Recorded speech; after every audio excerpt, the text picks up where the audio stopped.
All right. Well, that's all we get of that. We don't get any more of the song. I haven't edited it yet to make it into a full song. That was just the original that was generated. How's everybody doing? It actually does sound a little like Paramore, Random Person. I agree with that. There definitely is a bit of a feel for that. I thought that was an appropriate one to start this stream with. Got to wear my my West Brom shirt. I saw my friend Joe in the chat. We play his Leeds this weekend. Leeds United are owned by people who live in the same zip code as me.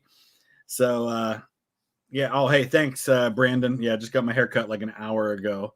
So it's a little shorter than I probably prefer it. On the sides, it doesn't. I had to shave thin out the facial hair a little bit so it didn't look too awful, but it'll grow in really fast. So, yeah. So, we're gonna do this 8 values. I've been getting requests to do this for a while now, like probably months. I think ever since I did the political compass one, people have been asking me to do the 8 values one. So JD, I saw your story on Instagram about this a few minutes ago. I'm looking for some wild, unhinged political rants in the comments during this live stream. Don't disappoint me. I've been having fun with the comments today. I had somebody who complained about my use of the word unique, so I actually had to copy and paste the dictionary definition, because when I use the word unique, and I know I do this a lot, I don't use it by the standard definition, which technically, like, the first definition of unique is it's one of a kind, there's nothing like it. But unique also can mean it's unusual. It doesn't have to mean completely unique. And so that's typically how I use it. And so I copied and pasted that just to argue with them a little bit about it, but it's all in good fun. Like JD, I don't take any of that stuff seriously. So, also, I had a request from one of our patrons that there be a place that people could share like their results. And so I created a chat on Patreon for our patrons who want to be able to do that and talk about that. It's like a little new feature they have on Patreon where you can do chats and stuff. So we'll do a couple of super chats and we're going to dive right into this thing. And I'll give a couple of caveats up front about how I'm going to go into this, what my mindset's going to be, because there are some ways in which my personal beliefs will overlap with my political beliefs, and there'll be other ones where it'll be different. And I'll explain what I mean by that. Would you rather vote for Woodrow Wilson or wedge a toothpick in your toenail and kick a wall? Both sound pretty painful, but the pain from the toothpick would eventually go away. The pain of voting for Woodrow Wilson would live with me forever. So I'm going to have to say I'd rather wedge a toothpick in my toenail and kick a wall. A sitcom akin to Friends hits national TV that features you and 5 other history YouTubers. Oh, wow. All right, so if I'm going to do this, I'm going to do it right. I'm going to try to think of YouTubers that would fit all of the various Friends. First of all, I am 100% Chandler. Chandler is my spirit animal. I'm just like him. He reminds me so much of myself. So I would be Chandler in all of this. Gosh. Joey would be another guy named Joe. Cypher, the cynical historian, would be Joey. And not Joey. I'm sorry, not Joey. He would be Ross in this one. He's a doctor, just like Ross is, so that fits. Joey, I'd go with Mr. Terry for Joey. Just personality-wise, I'm not saying that Mr. Terry's as dumb as Joey is in that show, because he's not. Speaking of which, Mr. Terry and I are cooking up some interesting ideas, so hopefully you'll hear about that in the near future. All right, then we're going to need 3 women. The problem is I don't know a lot of women in the history space if we were going to do this right, but well, we'd have to put Sarah in there, history chick from Instagram, and who else? You know what? I can't really think of enough female history YouTubers that I know that well. So I guess we would have to put Matt Beat in there, and we'll throw JD in there as well. That would be my group. So the eye side width test. I'm not familiar with that one. I'll have to check it out. before I decide whether I'll do it or not publicly. Don, thank you for that. And then one more, and then we're going to dive into this. Michael, thank you. I am having a good day. I do plan to visit Australia, 100%. Australia and New Zealand, very much. When, I don't have a specific timeline on that yet. Let me just, real quick before we dive into this, I'll show you. Well, you know what? I'll do this later. I was going to show you some of my calendar that's already forming for next year. All right, so let's talk about this 8 values test. I haven't done this yet, so I actually have no idea what questions it's going to ask or how the format is. It looks like it's strongly agree to strongly disagree. So basically, there's like 5 options, probably one in the middle. So let me just say up front, when it comes to politics, number one, if you guys are new to the channel and you don't already know this, I don't care what your politics are as far as your participation in this channel. There are far left liberal atheists who are fans of this channel, and there are deeply conservative Christians who are fans of this channel, and pretty much everybody in between. And we're all here because we love history. So I don't care what your political persuasion is. I just ask everyone to be respectful. And absolutely feel free to disagree, but do so in a respectful way. We can disagree without being disagreeable. With that in mind, I don't care if you disagree with me. Let's just not make it personal. Feel free to express how you feel about these things that we talk about, and express why you feel that way, but no personal attacks and all that sort of stuff. Okay, second thing. I am coming at this. In my mind, I am a conservative Christian. That's kind of my bias. My worldview is one of being a Bible-believing Christian who is also a pastor, but also somebody who was raised, who was born to unwed parents, to teenage unwed parents, raised by his grandparents. I was raised in kind of lower middle class. I would probably now describe myself as upper middle class. And so those are all kind of my worldview. That said, my faith absolutely informs my worldview and my political view. Sometimes that overlaps into what I think is policy. Sometimes it doesn't. I'll give you a great example. As I mentioned, I'm a Bible-believing Christian. I believe the Bible is the Word of God, and it is the handbook for how I live my life. That said, I would not support, for example, the Bible being taught in schools. Because I think if you do that, you have to also equally teach the Quran and any other religious book. And I think that's just a slippery slope, and it's dangerous and not a good idea. Do I think that school students should have the right to have a Bible club on campus if they want to? Absolutely. And I was a part of one of those in high school. I helped start the Fellowship of Christian Athletes at my high school, which is still going strong there 30 years later. But there's a difference there. Sometimes those things overlap, and I have no problem with someone who is a Christian that their faith informs how they vote and how they feel on issues.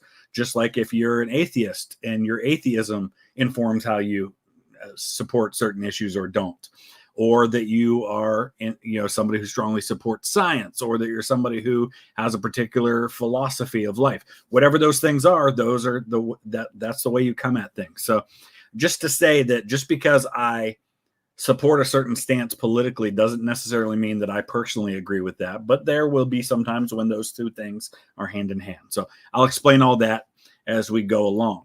All right, a couple more chat things real quick here. Thank you, Maxime Munger.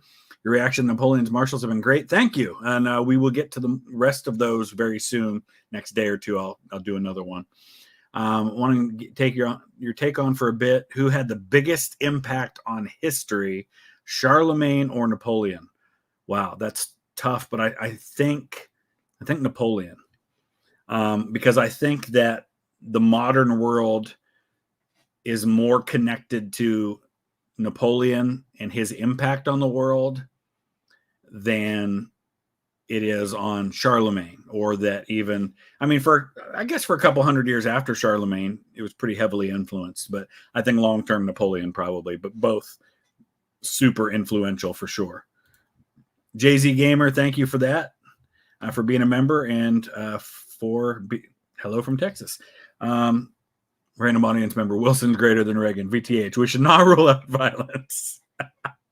Listen, I should mention, and I actually commented on this on Twitter the other day. My hate for Wilson aside, I do not think he's the worst president in American history. I know I act that way. He's the one I hate the most, but I don't think he's the worst president. Okay, last one, then we'll start into this 8 values. Imagine if you and your history peeps were put in charge of a live history presentation for the opening ceremony for the Olympics in 2028.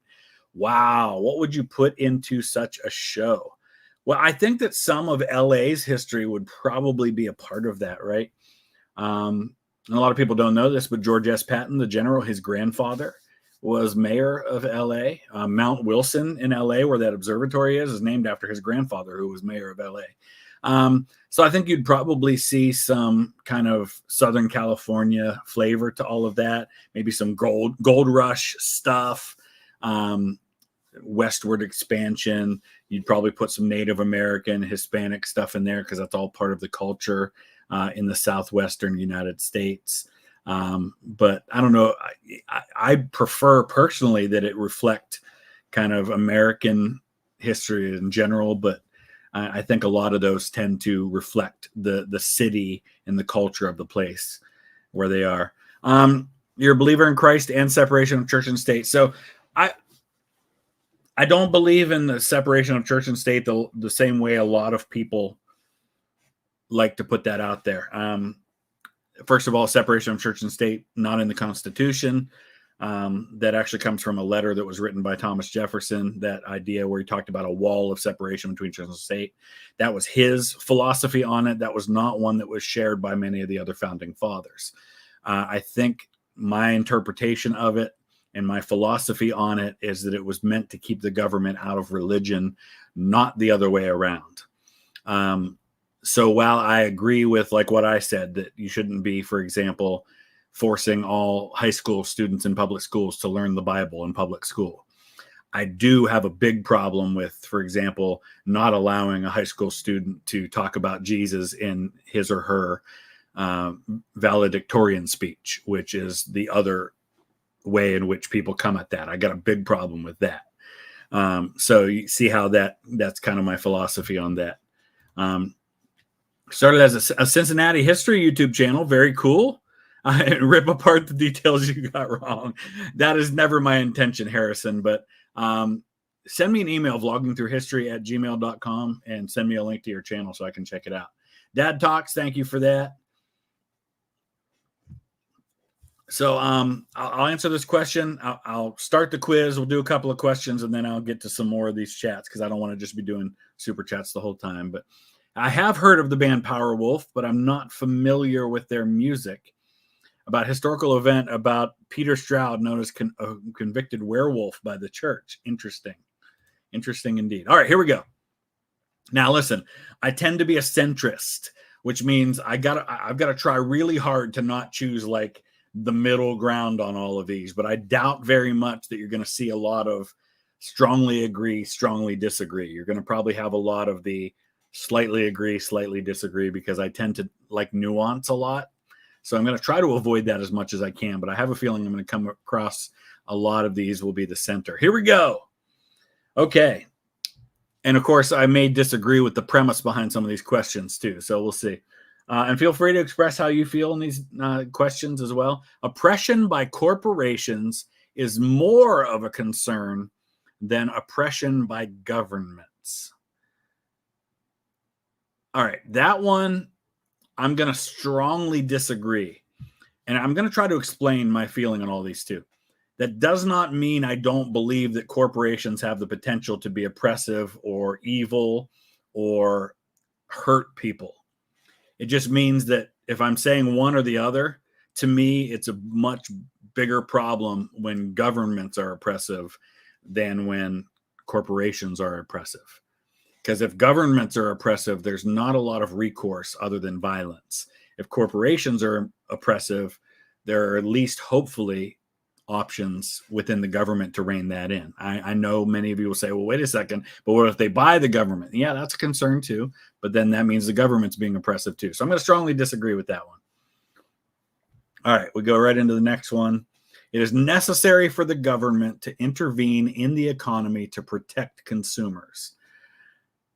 I do agree with that to a degree. I wouldn't strongly agree, but I do think that a healthy amount of regulation is a good thing.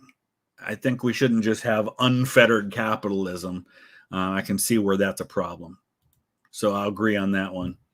We'll do one more and then I'll catch up on a couple questions. The freer the markets, the freer the people. And see, again, I'm not an economist, so I don't dive too deeply into this topic. But I'm going to go neutral on that one. Like I said, I'm going to try not to go neutral too often. All right.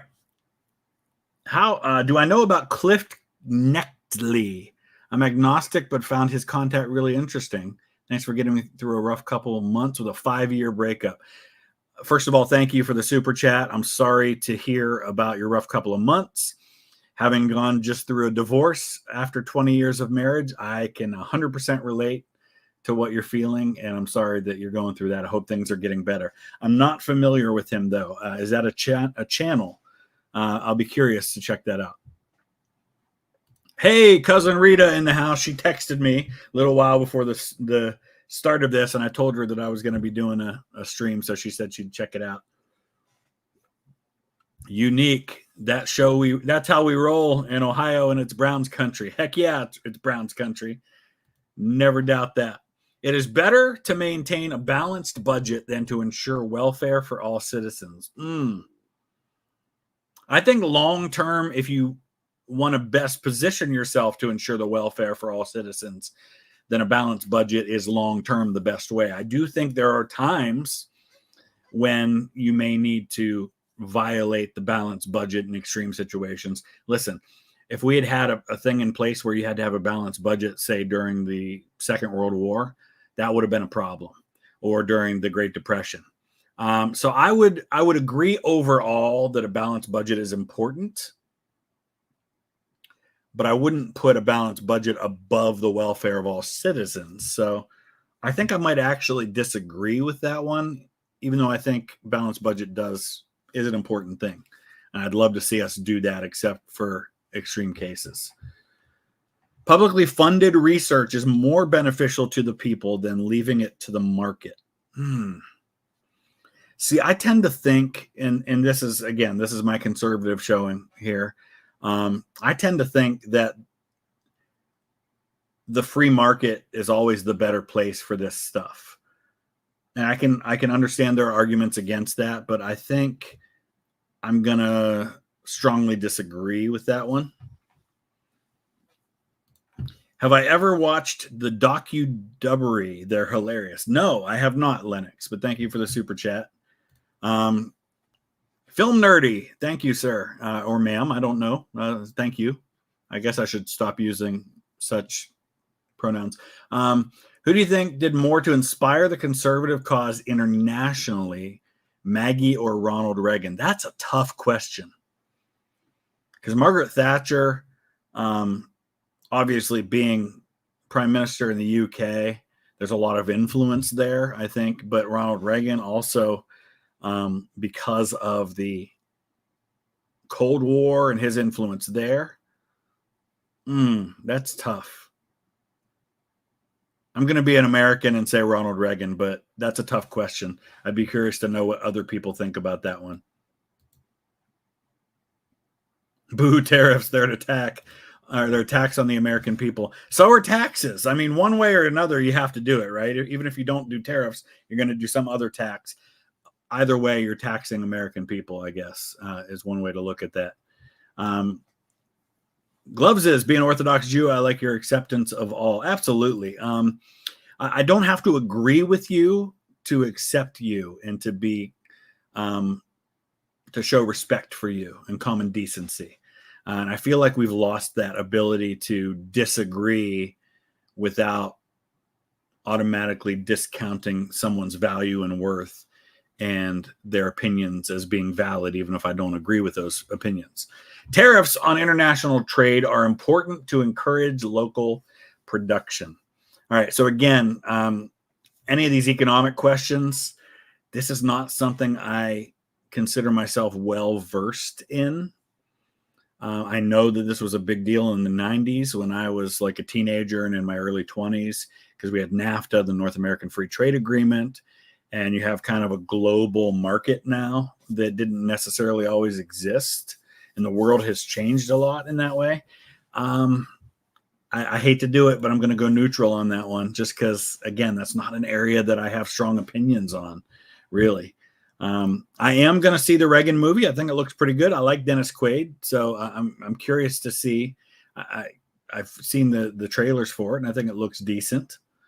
Walk Talk. I'm going to forgive you for the Boston Celtics logo in your profile there. Thank you for the super chat. Curious to hear your thoughts on Dwight D. Eisenhower, who is my favorite president ever. Do you think someone like him today could win a general election? How come the media never attacks him like other presidents? I think, first of all, they don't attack him because he was pretty moderate. And now we're in a time when people are increasingly polarized. You know, a moderate, I don't know if I'd like to think that a guy like Eisenhower could win today. I'm not sure Eisenhower could win the nomination in either party today. But I think he could win the general election. I think if Eisenhower were the Republican nominee, he'd win in a landslide. I just don't think he'd get the Republican nomination.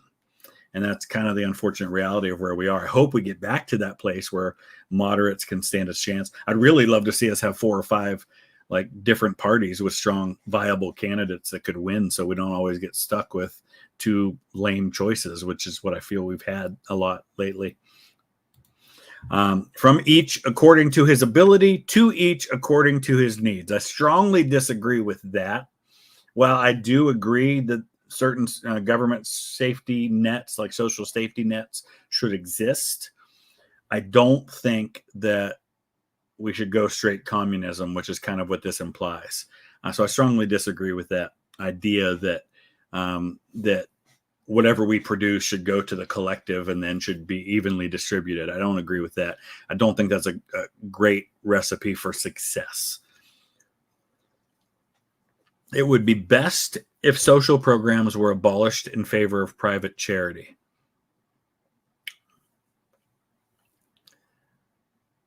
I slightly disagree with this. I wish we had more private charity. I wish that those needs could be met by private charity so that the government didn't have to be responsible for all of that. That said, there's the opportunity for corruption in private charities as well. So I'm going to slightly disagree with this.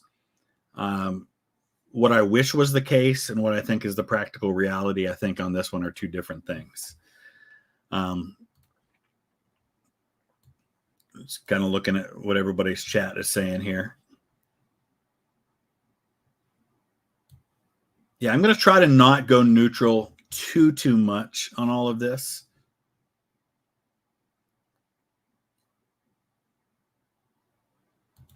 Okay, one more super chat, and then we'll go back to a couple more here. What's the biggest change if Germany wins World War I? Wow. The monarchies survive.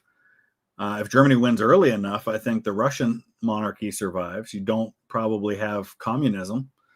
I mean, you have communism. You don't have a communist revolution that's successful in Russia, maybe.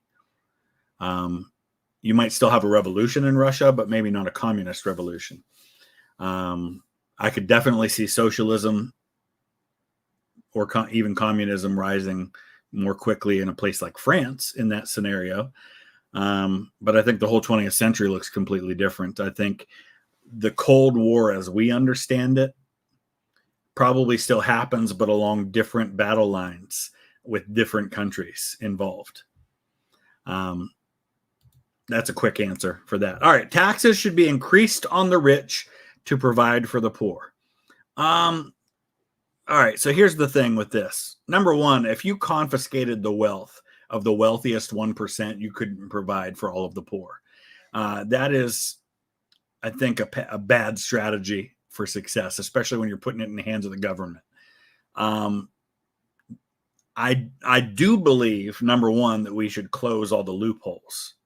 I don't think there should be a bunch of ways for billionaires to get out of paying taxes. That said, I think there's a lot of confusion about this. I see people post stuff, for example, about Elon Musk not paying any taxes last year. Now, he paid billions in taxes last year.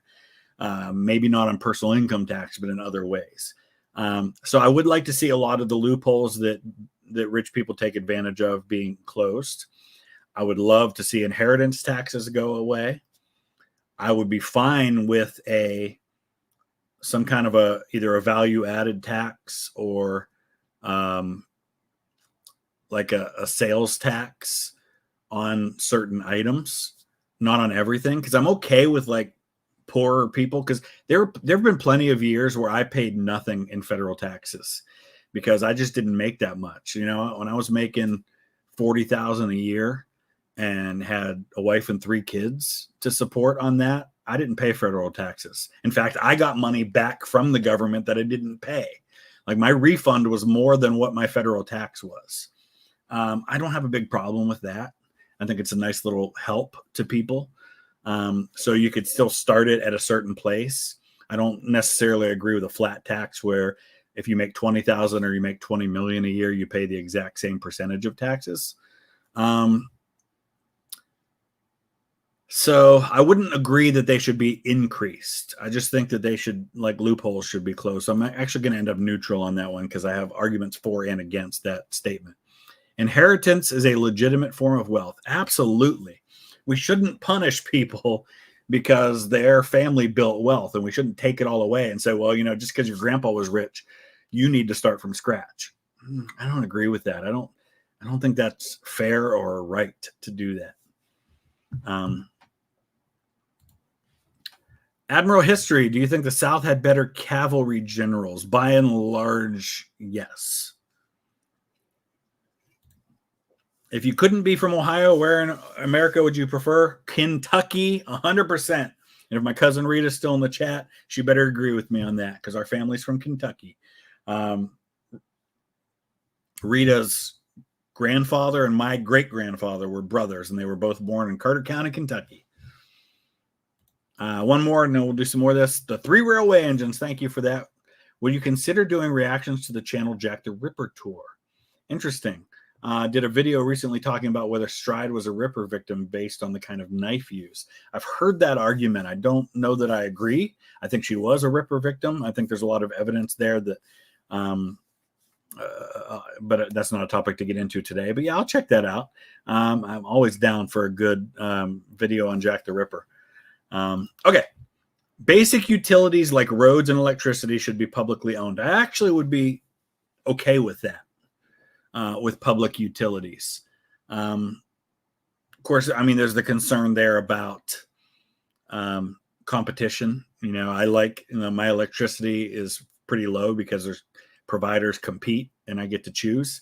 I hate the fact that I only have one choice when it comes to internet service providers where I live. So I can see both ways. Oh boy, now I'm torn. Initially, I thought yes, but now as I'm thinking about it, I'm not so sure. I don't know. What do you guys think about this one? In fact, I don't know if I don't think there's a way I can do a poll in StreamYard. Yeah, everybody has bias. Yeah, I see. Oops, didn't mean to do that. Ian says he just explained he has bias. Yeah, absolutely. Everyone has bias. So, yeah, I'm really torn on this one now. I've kind of talked myself out of it. I'm going to slightly agree on this one. But I can see both sides of it. But yeah, I mean, there's a fair argument right there. No reason to raise prices without a profit motive.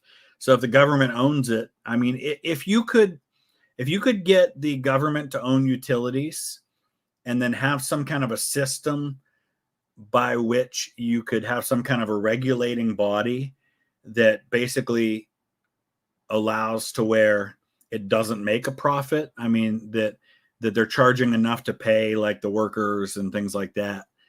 But otherwise keep the price at a set place. I think I'd be fine with that.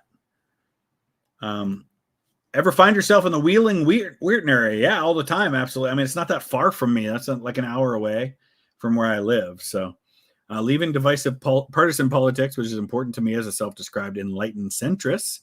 Thoughts on Walt purely as a political pick? I think he's likable.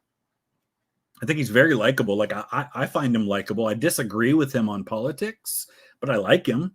I like how he's plain spoken. I think that's appealing in the Midwest where I live. I think that the vice president that she chose a candidate she was comfortable with, that she had more ideologically in common with, and that's a perfectly acceptable reason to choose somebody as a running mate, somebody you feel you'd work well with.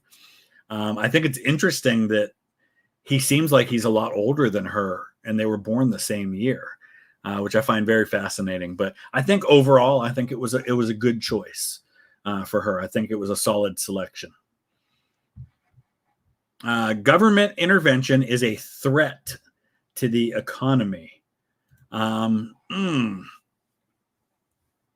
think it can be, but I don't think just that flat statement is always true. So I'll disagree.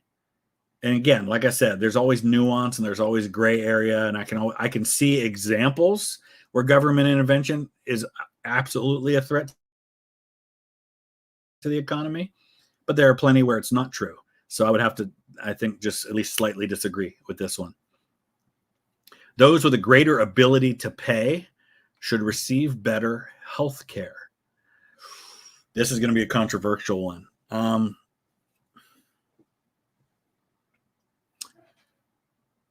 going to agree.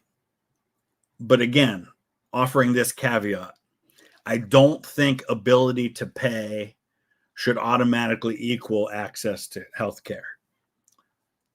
I think there should be some kind of basic level.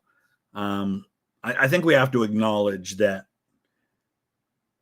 our healthcare financial system is desperately broken in this country. But at the same time, I understand some of the reasons why, for example, our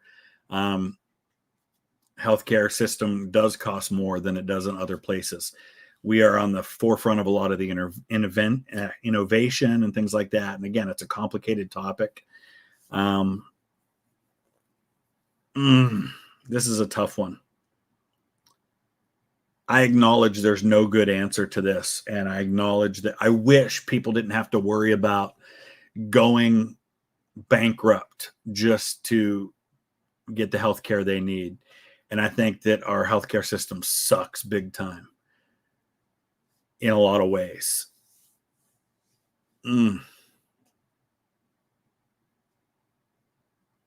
This is tough because, again,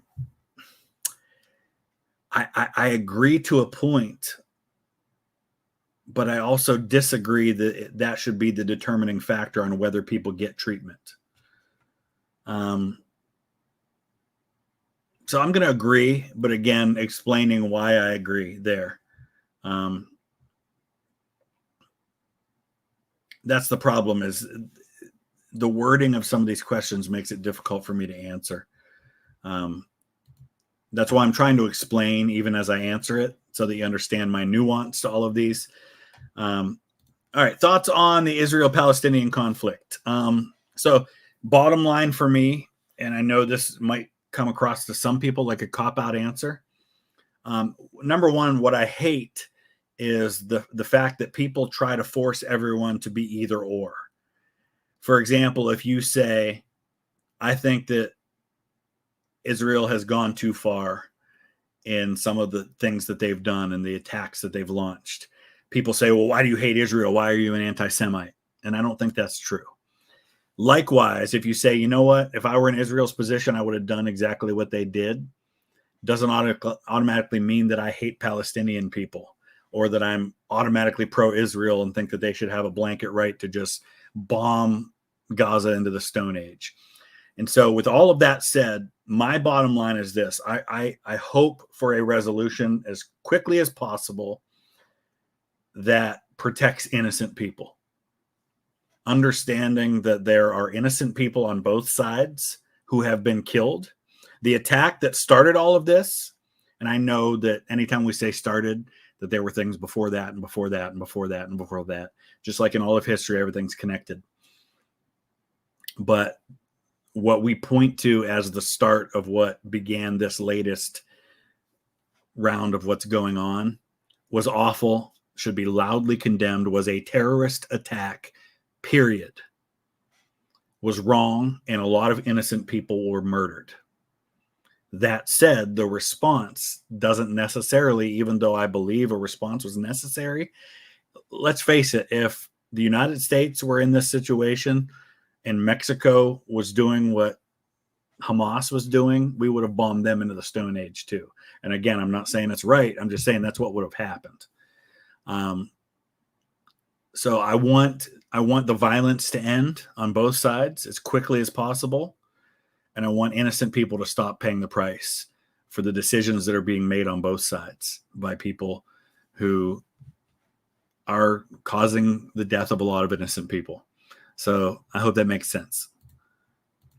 50 million people celebrated and sang Ding Dong, the Witch is Dead when Margaret Thatcher died. So if that is an inspiration for conservatives, so Reagan, yeah. But again, people celebrate the deaths of people they disagree with all the time, and I think it's disgusting. Quality education is a right of all people. I strongly disagree with that. Though again, I see, for example, we have public school education here in the United States, and that's provided for by government funds. It's not equal everywhere, but it is provided. So I can see the argument that you could say, well, in many countries, you can go to the next level and get a college education, as we would call it, or university education, as it would be called in places like the UK, also provided for by the government. And I guess you could make that argument either way. I don't know that I would call quality education a right, though. So I think based on the wording, I will disagree. The means of production should belong to the workers who use them. Strongly disagree with that.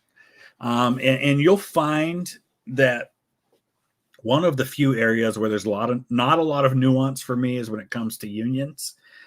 I'm going to offend a lot of people by saying this, especially because I live in what used to be a really big union area. I'm not a union guy. I'm just not. It's one of the reasons why I ended up not going into teaching, because I didn't want to have to join a teachers union. I understand workers needing to have some rights, and I understand there need to be some system by which to do that. But if I own a business, I feel very strongly that I shouldn't be told by the government how much I am required to pay my employees. I shouldn't be required by the government to offer a certain package of vacation days and things like that. I feel very strongly about the free market deciding that. So if the guy down the street has a business like mine and he's offering better pay and a better package, then I'm going to lose my workers, and I might have to offer that to compete with them. That's just me personally. So I strongly disagree on this one. But again, I see that people feel really strongly on that one. It really bothers me, for example, that public workers can strike. I don't think that, for example, air traffic controllers, like certain utilities that are vital to the economy, air traffic controllers, like they went on strike and Reagan fired them all. And I totally support that he did that. I don't think teachers should be able to go on strike. I just don't. And I know that's a pretty strong opinion from me, being someone who's fairly nuanced. And you know what? Franklin Roosevelt, who's the granddaddy of liberalism in the 20th century for Americans, agreed with me on that. He also believed that public sector unions should not be able to go on strike. The United Nations should be abolished. I don't agree with that. I know a lot of people on the conservative side of things feel that way. I don't. I think it's lost a lot of its power and ability, but I think there's a place for it, and I think it still has a role to play. So I strongly disagree with that one.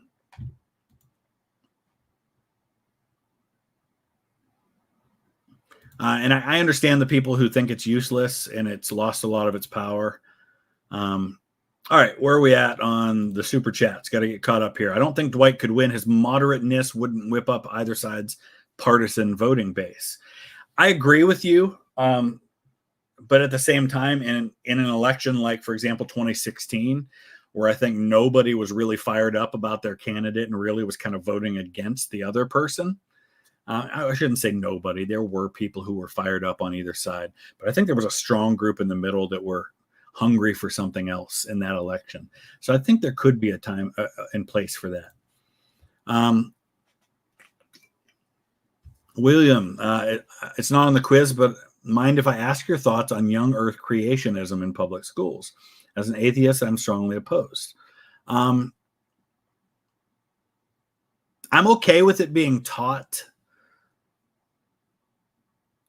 alongside of other things, or not. I mean, here's the thing. Unfortunately, I think we teach things like the Big Bang, evolution, as though they were facts. As long as we're presenting it, I don't know how it's being presented. I'm not a science teacher and I haven't been in a science class in 30 years. So maybe it is being presented this way. I don't know. As long as it's being presented that, hey, this is what scientists think based on the evidence and based on what they've seen, but understand this is just a theory. This is not what we know for sure. And even if we made just like a passing reference and spent half of a class period saying there are other theories, for example, creationism, other things, I don't think it necessarily needs to be taught as like a unit in class. We can acknowledge that it's a theory that's out there. I don't know if that answers your question. I'm totally fine with it not being taught either. But here's where I have a problem with it,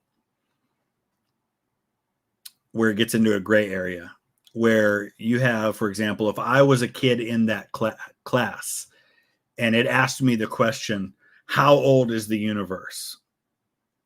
And it asked it exactly that way, I would answer less than 10,000 years, because that's what I believe to be true. I can't prove that. I can acknowledge there's a lot of scientific evidence that says it's billions of years. I can also say that I believe that God created it that way, and that's a whole mess. But requiring a kid then to say, yes, the universe is 15 billion years old, I have a problem with that. If you ask the question, scientists believe this based on these factors, that the universe is this old, then I'm fine with it. So it's all in how the question is worded, I guess. Or you just don't even put that on the thing. So that's a long, long way of answering that. No, I don't think it should be taught as this is what you should believe, anything like that, for sure. Generally speaking, do you find yourself in a nothing ever happens, nothing is new, or we live in historic times mood these days? Nothing ever happens, nothing is new, 100%. It drives me nuts, the number of people who say these are historic times and nothing like this has ever happened before. And I hear a lot of people saying this is the worst it's ever been. No, not even close. Our politics are not the nastiest they've ever been. Our world is not the scariest place it's ever been. It's not the most violent place it's ever been. And none of that stuff is true. Military action by our nation is often necessary to protect it. Often? See, again, I'm analyzing words here deeply. I don't think it's often necessary. I do think it's sometimes necessary. For example, you know what?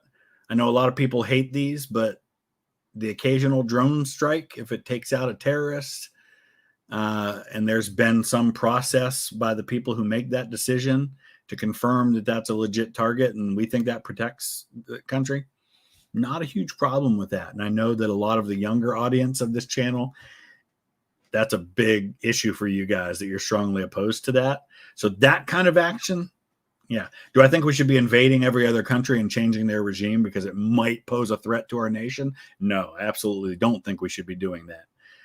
So I'm going to disagree on the wording of this. I'll say disagree. I support regional unions such as the European Union. I got no problem with that. If the states of Europe think that that's in their best interest to do that, go for it. It's none of my business as an American what you choose to do. And if your countries are on board with that and they support that idea and they think economically, militarily, politically, it makes sense, go for it. So I would say strongly agree with that one. Let me get caught up on chat a little bit here. Not every view is sacred. Not every view is good. If your view is different, the internet gets quite irate. Yes, it does. Absolutely. Ricky Ticky Bobby Wobbin, love your name. I've seen it before in these, but yeah, Middle East at peace if Germany wins World War I. Yeah, quite possible. World War II doesn't happen. Eisenhower doesn't get elected. Operation Ajax never happens. Those are all valid viewpoints on that one.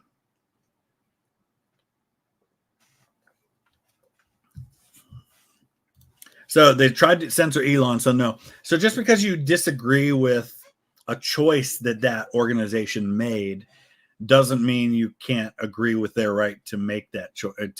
To make that choice, if they want to choose to do that, I mean, I don't agree with that choice, but I don't know. All right, we'll get to a few more chats here in a minute. It is important to maintain our national sovereignty. Strongly agree with that. I don't think that's too ambiguous. I think I can just go ahead and agree with that one. A united world government would be beneficial to mankind. All right, here's a little bit of my Christianity coming in. This has strong ties to Antichrist in my mind, but also just in general, I'm not sure that's a good idea. Strongly disagree with that one. It is more important to retain peaceful relations than to further our strength. I think both can be true at the same time. I think sometimes furthering our strength helps maintain peaceful relations, but if I were to choose one or the other, I think peaceful relations is more important than furthering our strength. So I think I would strongly agree with that one. Thank you, John, for that. In your opinion, what's the most likely alternate history timeline leading to a Confederate victory? What changes afterwards? The only alternate history timeline that leads to a Confederate victory has nothing to do with anything that happens on the battlefield. It would 100% be full recognition by the powers of Europe. I'm talking Germany, which, I mean, Germany doesn't exist as a total power yet, but it's forming. Germany, the UK, Russia, France, Spain. Recognition by a couple of those powers and military or economic intervention by those powers is the only path to Confederate victory. And what changes afterward, I think long-term slavery still ceases to exist in the South within 30 years or so. But I think the South then looks for ways to expand conquest in Mexico, the Caribbean. I think they absolutely try to expand in that way.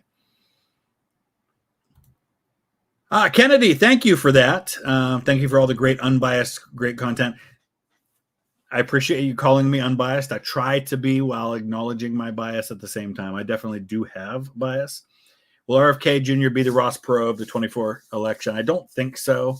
I would be really surprised if he pulls more than 6 or 7% of the vote. He's not even going to end up on the ballot in every state. So I don't think it'll be that strong. And I don't think that his presence on the ballot will alter the outcome in any significant way. I think he probably pulls from both sides fairly equally. Wars do not need to be justified to other countries. I don't think that permission from other countries should determine whether or not a country goes to war. But I disagree with this statement. And I'll give you an example. This isn't about war, but the Declaration of Independence, the beginning of the Declaration of Independence starts out with a statement about how we recognize that a decent respect of the opinions of the nations of the world compel us to give the reasons why we are declaring independence. So we recognized even then that we need to justify ourselves to other nations by saying these are the reasons why we declared independence. We don't do this lightly. We do it for some very specific reasons. And I think the same should be true with war. In the time in which we live today, I don't think that it should be left up to other nations to determine whether or not we think we have a right to go to war if we feel it's in our nation's best interests. But I also don't think we should ignore that we should justify ourselves to those other nations, especially to our allies. So I strongly disagree with that statement. Do I think the U.S. should go back to the gold standard? This is a tough one. I think that ship has sailed, unfortunately. And I'd like to think we're going to pay off our national debt, but I don't even see how we could even begin to at this point. It's over $30 trillion now. I mean, it would take a serious level of tightening up our britches, so to speak, on our spending. And we are just not in the place where we're going to stop spending anytime soon. We would have to cut back drastically, for example, on our military budget and on a lot of other things. On our aid to other countries budget, big time. I just don't see it happening, unfortunately. Military spending is a waste of money. It can be. Any spending can be a waste of money. And man, do we spend a lot of money on military spending as a nation. So I slightly disagree with this one. International aid is a waste of money. I would slightly disagree with that one as well. This is going to be an interesting question, this next one we're going to get to on the screen there. But American Nerd, thank you for that. In my opinion, who is the greatest president America never had? You'd say Mr. Anti-NAFTA, Ross Perot, or the Kingfish, Huey Long. I think Ross Perot would be in that conversation for me. Number one, because I like a lot of what he had to say, and I found myself really appealing. I found him really appealing to me. Plus, I love what it means for the future if a third-party candidate could win an election. I think it blows up our two-party system, and I mean that as a good thing. So just from that standpoint, I love the idea of a third-party candidate winning the election because I would love to see our two-party system get blown up and us having a lot of options instead of just two all the time. Beyond that, nobody jumps out to me. Henry Clay would have been interesting. He ran for president so many times. So that would have been interesting, I think. Favorite scenery, plains and farmland, mountain ranges, or beaches? Definitely mountain ranges. Love mountains. Some beautiful mountains. I mean, Bavaria was beautiful. California, the area like around Lake Tahoe, beautiful. Going down into Kentucky, the Appalachians, those are small mountains, but they're mountains. The Highlands in Scotland, love the Highlands. I love hills and mountains. It's always my favorite scenery for sure. King Reed, I feel more comfortable taxing some lazy rich kid than someone who built their wealth from scratch. Even Teddy Roosevelt supported an inheritance tax. I don't think it needs to be an either or, because that person who built their wealth from scratch, why are we assuming their child is a lazy rich kid? There are wealthy people who are lazy too. I don't know. I just don't think it's an either or for me. My nation is great. Boy, that's a loaded question, isn't it? I know this is leaning towards nationalism and things like that. I love my country. I love being an American. I'm proud to be an American. I do not think my country is uniquely great. I think there are other great countries besides America. So I don't think, if the question said my nation is the greatest nation, I'm not sure I would strongly agree with that. And my nation has a lot of problems, and every country does. But I would agree slightly with that statement. KT, thank you for that. Emperor Emerald, do you think in our lifetime we would see a non-Christian president, like a Jew, Muslim, or atheist? I think so, yes. I think we are at the place where that's less of an issue than it used to be. I personally would have no problem voting as a Christian. I'd vote for a Jew, a Muslim, or an atheist if I thought they were the best candidate for the job, best qualified, if I agreed with them on the issues. To me, what that person's religious faith is not a disqualifier for me. I was really sad, for example, when Mitt Romney being a Mormon was a deal breaker for a lot of conservatives. I just don't understand that. But you know what? At the same time, everybody has a right to use whatever criteria they choose for voting. And if for you, the most important criteria is whether somebody's a Christian or whether they're an atheist, that is your right to vote based on that criteria.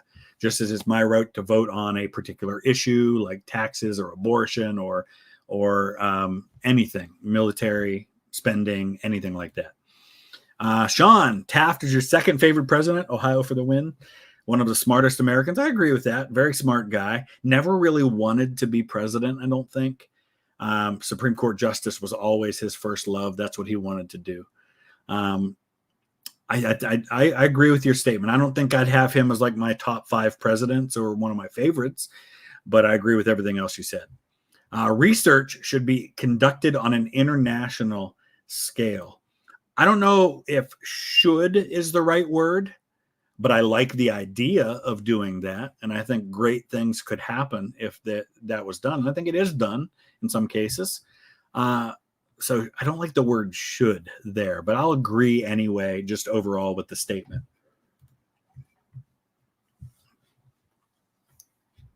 But yeah, I think like some people are saying in the chat, it is. I mean, there are things in which there's international research done for sure. Government should be accountable to the international community. I agree with the statement. Of course, my question would be how?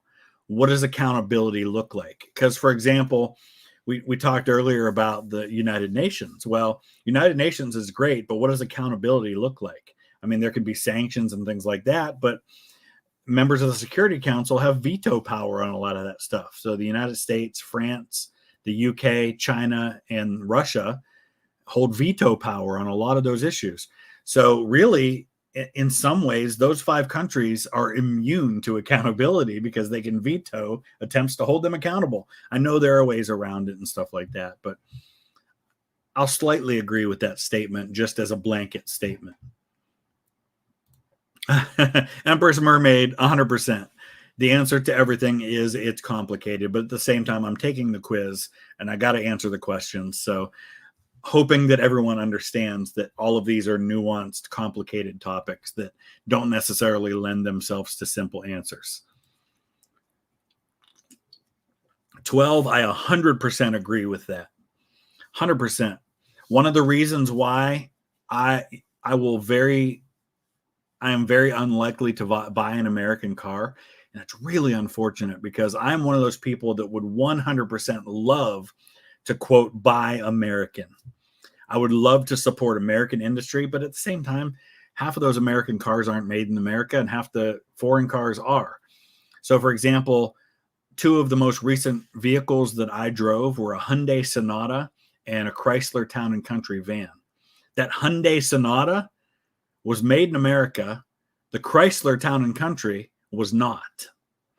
So just being an American company doesn't necessarily mean made in America. But I agree with that statement because unfortunately, legacy costs that have nailed the union companies like the Fords and Chevys of the world, GM. We had a huge GM plant here in my community. Most of the kids I went to high school with, their parents worked at the GM assembly plant, made really good money working at the GM assembly plant. You knew that, like in our area, your best chance for getting a good paying job out of high school was to work at the GM plant in Lordstown, where they made like the Chevy Cavalier for a while. The Pontiac Sunbird was made there. Later on, the Chevy Cruze was made there. But unfortunately, the legacy costs, like of pensions, and I'm not saying pensions are a bad thing. I'm just saying that because of the unions, a lot of those costs got driven up, whereas the foreign competitors were able to make their cars cheaper and therefore ended up making them better, because to keep the prices competitive, the cost of a car was going more into the building of the car and the design of the car than it was to paying legacy costs. And unfortunately, that resulted in an inferior product by American cars, to where I've had a hard time over the last 10, 15 years buying anything but a foreign car, because I knew that my Hyundai Sonata was going to last a lot longer than my Ford did or my Chevy did. And I hate that, because I'd much rather buy an American car. But anyway, Drew, from a small family dairy farm in Shelby County. Hey, Shelby County, I'm writing a book on the 20th Ohio Volunteer Infantry, and more men came from Shelby County than any other county in Ohio in that regiment. So been learning a lot about Shelby County lately. Did I get Shelby County in my last live stream? I believe I did, knowing that there were multiple Shelby counties. I don't know that I specifically pointed to the one in Ohio, but I believe I did get the Shelby counties. Cassie, yes, the Hyundai was made in America. My Hyundai was made, I think, in like the South somewhere, like South Carolina or Tennessee or something. There's Hyundai assembly plants down there. Yes, my Hyundai was 100% made in America.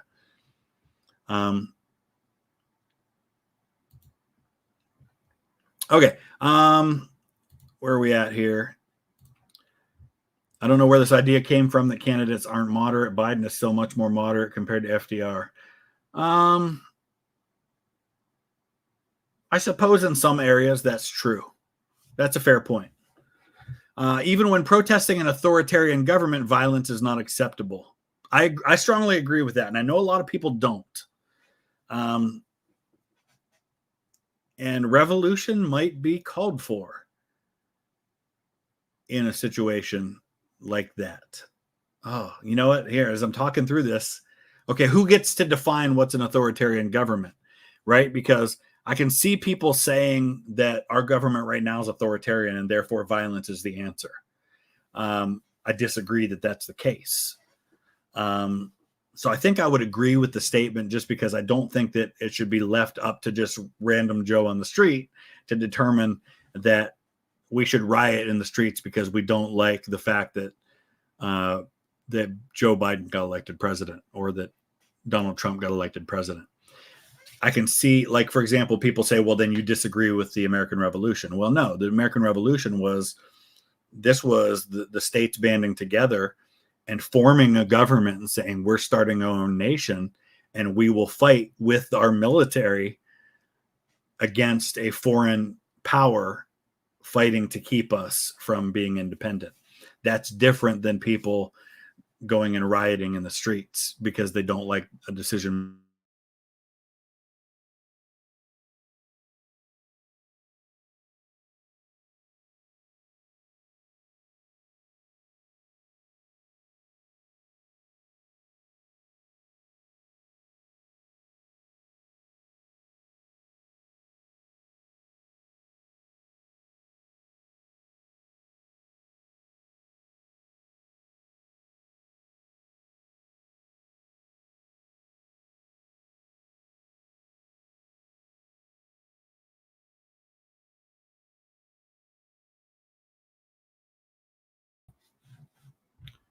That was really strange. I don't know what happened there. But StreamYard like booted me out. I spoke wrongly against the government. Wow, that was crazy. Am I back? Can you guys see me again? Hopefully you can see me. All right, let's try to get back to this.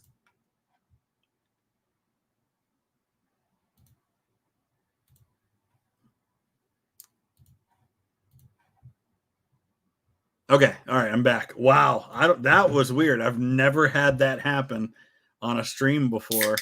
Got to pop open a Mountain Dew. It's actually too late for me to drink Mountain Dew. I'm not going to sleep well tonight, but I can sleep in tomorrow. So, okay. Quiz should be back up now. I blame Woodrow Wilson for that. Kentucky Federalist says. I like that. I like that a lot. All right. So I apologize. I may actually have lost some. Oh, no. Okay. The super chat just went back to the beginning. Okay. That's why. Let me get caught back up to where we were on the chat so I can see that again. Have I ever watched Little Wars TV? Yes, I am subscribed to them. I haven't watched anything lately, but I am subscribed to them and I like them. I've actually been really into miniature wargaming, and I've got thousands of figures myself that I haven't used lately. I'm actually looking at a house. I'm trying to buy a house because the one I'm living in right now, I'm renting. And the house that I want to buy would actually be cheaper to buy than what I'm paying for rent. Excuse me, right now. And if so, it's got a big 3-car garage out back. And I'm thinking I would use it to set up a big, like, miniature wargaming battlefield. But the problem is right now what I'm dealing with is financially I can afford to buy the house, but credit-wise, I'm still showing up on the mortgage for the house that I shared with my ex-wife. And all the paperwork's been filed to get me off of that, but I'm still on it. And so I'm having trouble getting approved for a mortgage at the moment. Anyway, that's all a long story to say that I want to be able to do miniature wargaming again. All right, one more and we'll do some more questions. Kiwi American here. I have not been to New Zealand, but it is high on my list of places I want to visit. I'm a big fan of the channel. Oh gosh, whenever I stream, I forget things that I normally can think of. Jet Lag the game, and they did like a game where they were racing through New Zealand across both islands, and it was really cool, and it made me really want to be in New Zealand. Plus, I love Lord of the Rings, and it just looks really beautiful there. So I definitely want to go to New Zealand. All right, my religious values should be spread as much as possible. Strongly agree, because I'm a Christian. And by definition, the whole point of Christianity is to spread it as much as possible. It's literally the Great Commission. Jesus said, go into all the world, making disciples of all nations, baptizing them in the name, preach the gospel, make disciples, baptizing them in the name of the Father, Son, and Holy Spirit, teaching them to obey everything I've commanded you. Yes. That said, that doesn't mean I think the government should do it or that we should force people to be Christians. So, but that statement as it stands, yes, I strongly agree with. Our nation's values should be spread as much as possible. I agree, but I don't think that we should force every country to look like ours. Just because it works for Americans doesn't mean it works the same way for someone else. And honestly, there are some countries for whom a pure democracy isn't really necessarily what works for them or what's best. I hate to say that, but I think it's true. But I'll agree with that. It is very important to maintain law and order. Strongly agree with that. Alternate history scenario: Neanderthals outcompete Homo sapiens. Thoughts? Honestly, it's not an area that I know a lot about to really be able to have an opinion one way or another about that topic. So I hope that's not too much of a cop-out answer, but I don't know.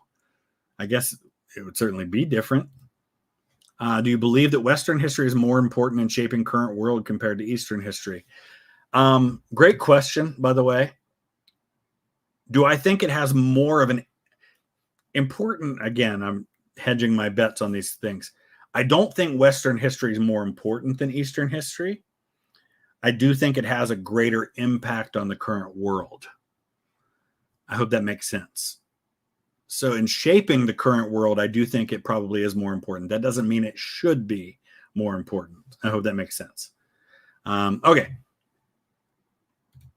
The general populace makes poor decisions. Strongly agree. I used to have a fun thing that I would say with a friend of mine, and the statement itself is ridiculous, but it's people is stupid. And it's true.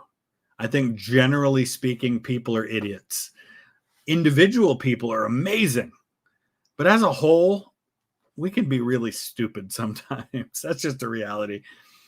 I shake my head so often at people on the right, at people on the left, at people in the middle, at Christians, at atheists. I shake my head at everybody at times. And you know what? I'm stupid sometimes too. I make really bad decisions at times. That's just a reality. Here's a really loaded question. Woo! This is going to be a fun one to talk about.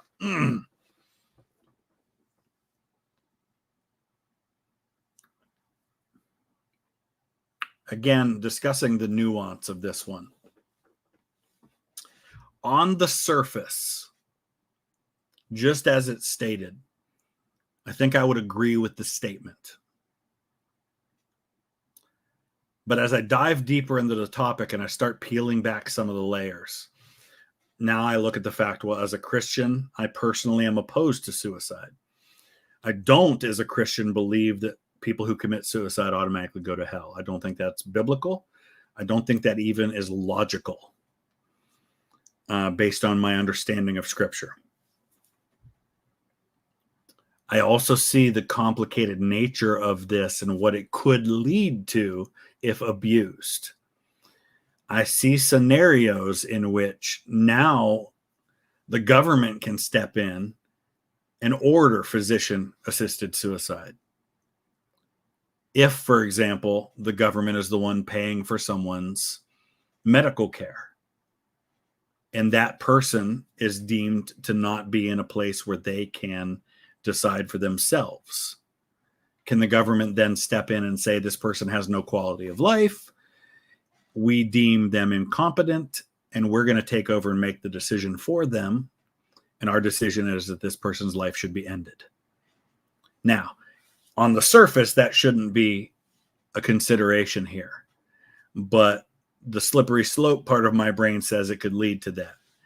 But on the surface, based just solely on this statement in very strict parameters, I would agree that that should be legal. I'm curious to see. I'm looking at the chat here to see how people are saying.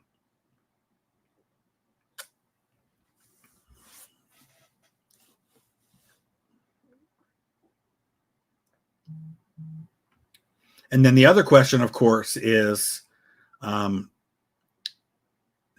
a situation where physicians are a part of a government-paid healthcare system, do we then require them to assist? Because I would have a big problem with that. I don't think any physician should be compelled to assist. Just as I don't think any physician should be compelled to provide an abortion or provide certain medication that would cause an abortion, for example. And that's, again, a complicated scenario in which you can argue, well, at what point do they have a right to decline? So let me give you a great example of the larger question about government intervention in this stuff. And I'm getting way off topic, and I realize we're only halfway through this stream, getting through these 8 value questions. And I know this isn't necessarily what we're talking about, but to get very personal for just a minute, you know what? I'm just going to go right off of this and go back to this. In 2011, and at some point I'll tell this whole story over on VTH Extra, because there's a lot more to this story than the part that I'm going to share right now. My wife and I found out we were expecting our 3rd child in 2011, January of 2011. We found out that she was expecting, and we had been trying, and tended to be the case that when we tried, it immediately happened. We apparently are very fertile people, but we went to the funeral for the month-old baby of a friend of ours, or some friends of ours who were in youth ministry at a church a few miles from ours where I was in youth ministry. And their baby was born with trisomy 18. And like I said, there's a whole long story that I will tell someday on VTH Extra about this whole time period. But long story short, we're at the funeral. My wife started having pain. We took her to the ER. We found out it was an ectopic pregnancy. Ectopic pregnancy, if you don't know, is a pregnancy where an egg is fertilized and the fertilized egg starts to grow as it normally does. but the egg is not properly implanted in the uterus where it can grow into a viable pregnancy. Ectopic pregnancies only end with that child not surviving. There's no scenario in which that child was ever going to end up a healthy baby that was born and lived.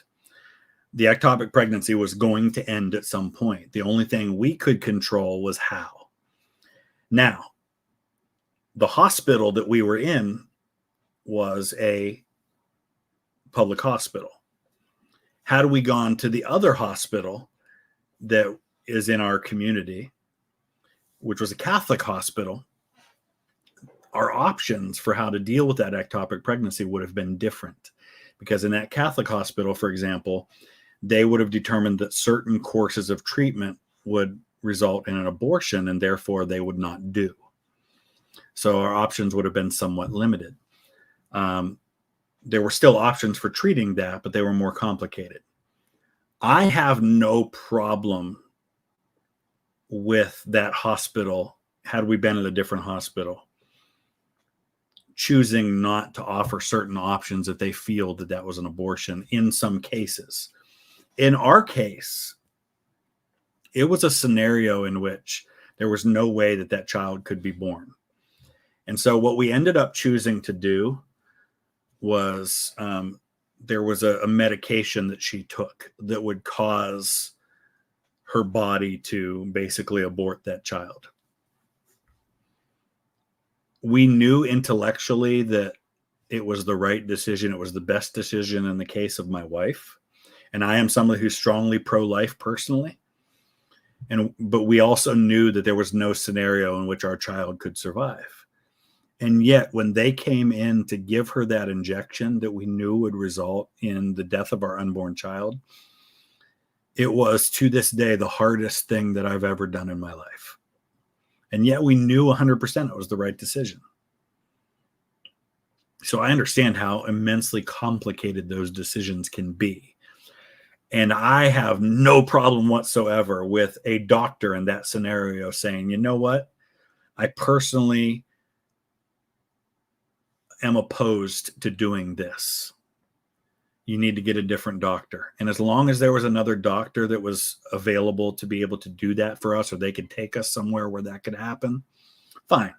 I got no problem with that, even though we knew it was best. And I know that is just a tiny bite at a very big, complicated apple of an issue. But that's just to say that I respect the right of people to not do things they personally are opposed to,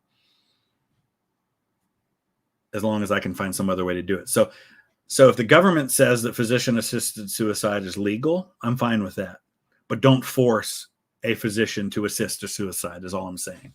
I guess that was my really long way of saying that, all of that.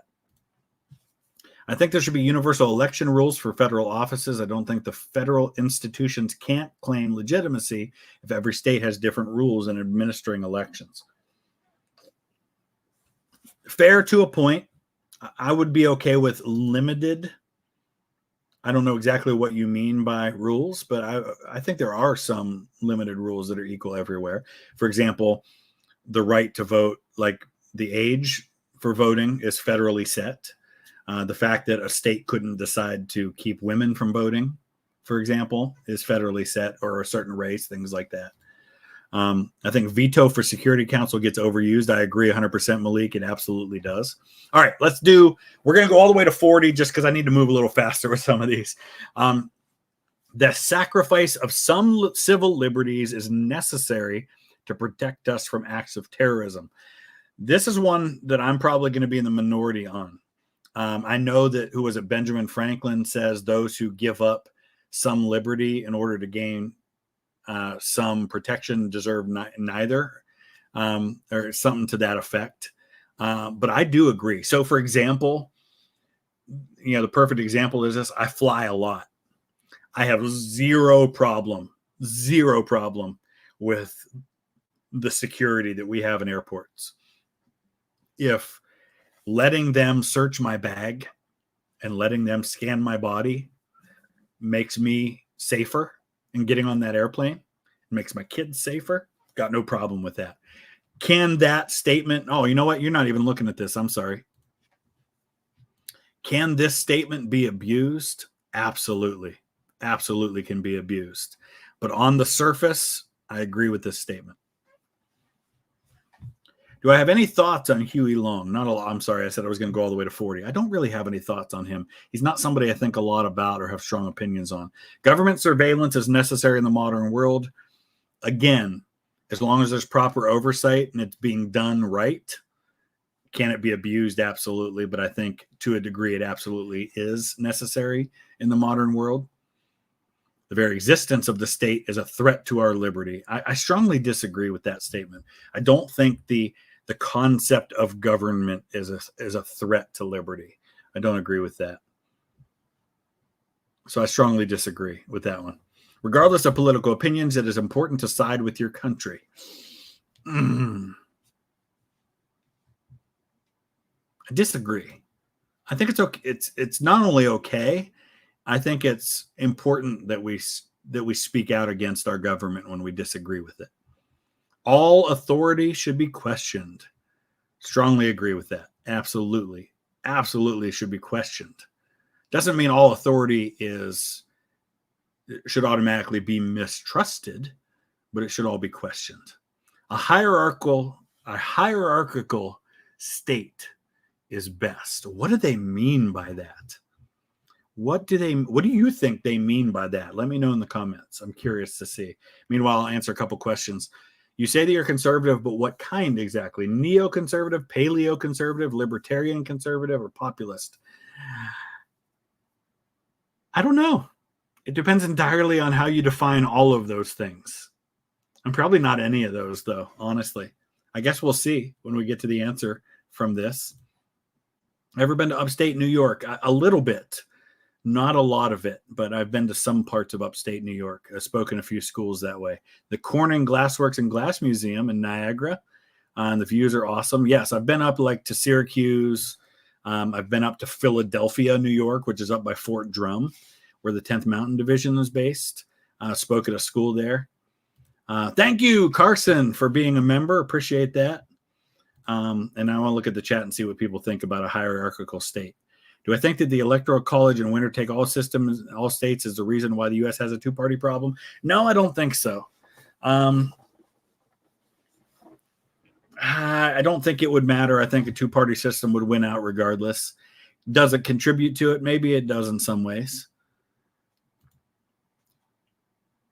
So let's see what the chat says about the hierarchical system and what that means.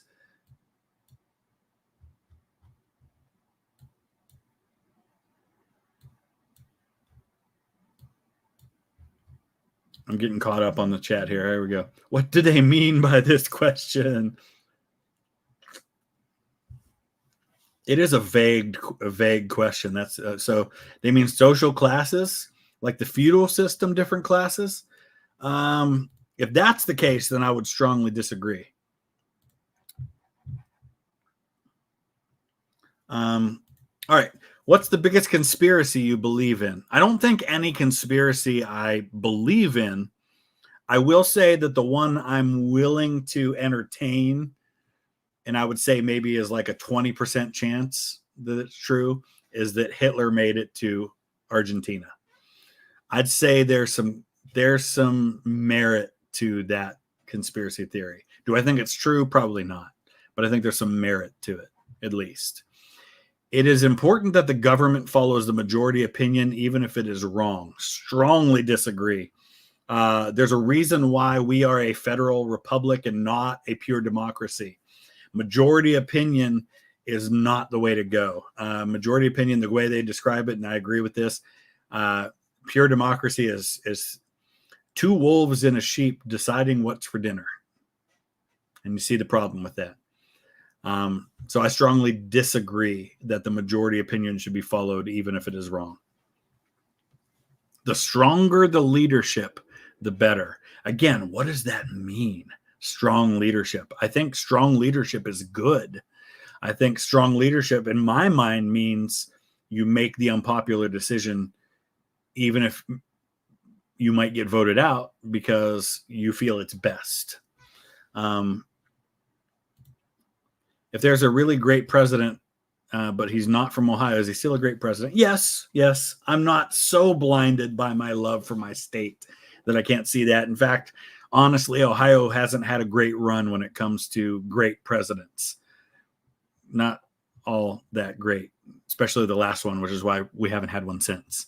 So I would agree with that statement, but not strongly disagree or strongly agree with it. Hypothetically, at what time period of U.S. history would have been the best environment to switch to a parliamentary democracy?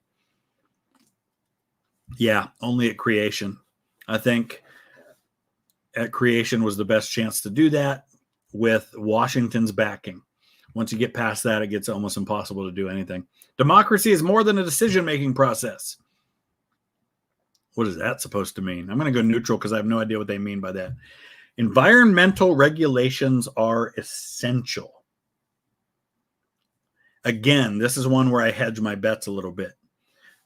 I oppose the idea that we shouldn't have any government or environmental regulations. But at the same time, I do think that going off the deep end with environmental regulations can be another form of government tyranny. So I think that some within reason are good. Absolutely good. We like clean water. We like clean air. Those are good things to have. So I would agree that governmental regulations are essential, just not all governmental regulations on environment. A better world will come from automation, science, and technology. I agree with that. Are there inherent dangers? Absolutely. But I strongly agree that overall, those are good things that can only benefit us. I'm a current New York City resident. What's your favorite fact about New York City, New York State? I love the fact that New York City really was born out of Dutch colonies. And it has a lot of Dutch heritage to it, especially the Hudson River Valley. I love that. I love that New York City is kind of our very melting potty city. There's a really cool vibe there. The fact that it is kind of that place where everybody comes. I don't know if that answers your question. I love the theater district. I love Broadway and going to theater shows. And if there was one compelling factor that would lead me to live in New York City, it would be not having to have a car and being able to take public transportation everywhere, which I love. It's one of my favorite things about Europe. And then theater, being able to go to shows all the time when I wanted to. I love that. You should look at the Marsburg files. I'll have to check that out, Sean. I'm not familiar with that. Children should be educated in religious or traditional values. Ooh, that's a loaded question. Because first of all, there's a difference between religious or traditional values. This is tough. Because there's so many components to that. I think there are elements of that absolutely should be taught. But there are other elements that shouldn't be. I'm going to go neutral just because I don't like that question. Sorry. Traditions are of no value on their own. I disagree. I think there is value to tradition. I don't think we should firmly hold to tradition. I don't think we should do something just because it's always done that way. But if it's been done that way for a long time, I think there should be a very compelling reason to change it. Hope that makes sense. Please do Apollo Creed. I love the profile, by the way. Please do a review of the short YouTube video Beatles 3000. It's a satirical take on ancient historians by analyzing the 20th century 1,000 years in the future. That's actually really fascinating. I'm going to take a picture of that so that I remember that comment because I don't have anything to take notes on right now. That's actually a really cool concept. I like that. All right, let's do a couple more. Religion should play a role in government. Oh, another loaded question. And I'm going to go neutral on this one, and here's why. Again, my philosophy is that it's perfectly valid for your religious faith to inform your view of government and your view of the issues. It's equally valid for your whatever that religion is. If you're a Muslim and your worldview is that of seeing the world through your Muslim beliefs, that should absolutely inform what you think it matters and how you vote. Doesn't mean I think everybody that the government should force everyone to see it that way. But if that's how you vote, fine. If you vote because you're an atheist and you would never vote for anybody who is religious for president, that's your right to do that. So I don't like the idea that people say your religion shouldn't inform your politics. That's stupid. Why should that be excluded? Why should anything that informs a person's worldview be excluded? That said, the way this question's worded, it makes it sound like we're saying, well, we should have a litmus test that says, well, the government should only support things that are Christian values. And I don't know that that's right either. So I'm going to go neutral on that one. Churches should be taxed the same way other institutions are taxed. It depends on what those institutions are. Churches are nonprofits. Therefore, if we don't tax nonprofits, we shouldn't tax churches. If we tax nonprofits, then we should tax churches. I don't think churches should be uniquely exempt from taxes because they're religious organizations. They should be uniquely exempt from taxes if we uniquely exempt tax-exempt or nonprofits. So I hope that makes sense.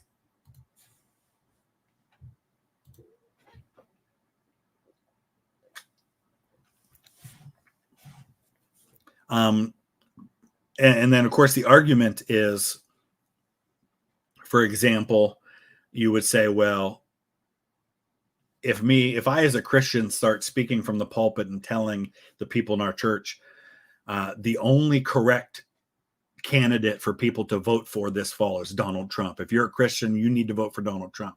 The argument would be, well, then our church should lose their tax exempt status for endorsing a candidate. And then I would argue, well, then organizations like Planned Parenthood, which is tax exempt, should also lose its tax exempt status for the same reason, because they fund organizations that promote certain political views. So again, it applies both ways. I'm totally fine with whatever system is used as long as it's used universally against all nonprofits. Okay, so hope that makes sense.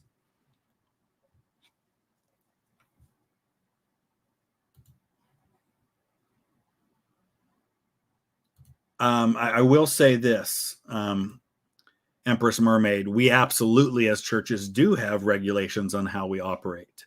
I don't know if they're the same regulations across all nonprofits, but to say churches don't have regulations on how they operate, that's simply not true. All right, let's do a couple more. So the same way other institutions are taxed. So I agree with that. If we're talking about nonprofits, I guess is what I'll say there. As a German political science student, it's cool watching. Often I completely agree. Sometimes I see the U.S. bias. Yeah, absolutely. And you know what? Europeans have bias too. You absolutely have bias. We don't tend to see our own biases, just like we don't tend to think we have an accent. Like, I'm from the Midwest in the U.S. We think we don't have an accent because we think ours is the default way that people talk, which is ridiculous, but that's true. You know, you go to Scotland, Scottish people have a Scottish accent because they're from Scotland. People have biases based on all of those things that we've talked about before. Climate change is currently one of the greatest threats to our way of life. Oh, here we go.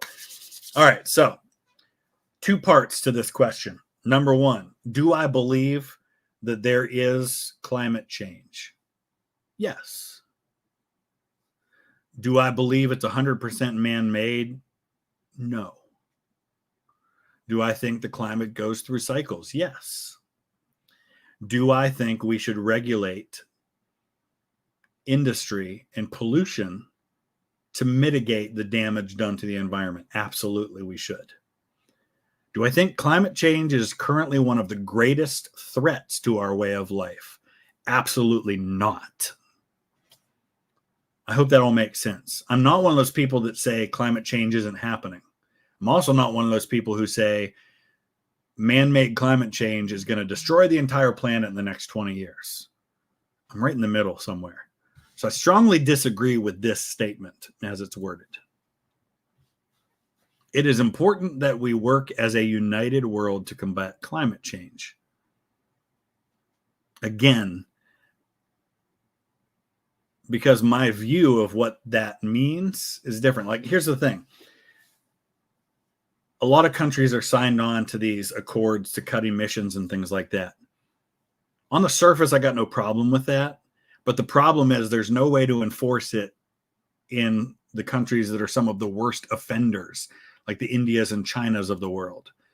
So I think it's pointless, and it hurts the countries who do sign on to it unless you're going to get everybody on board.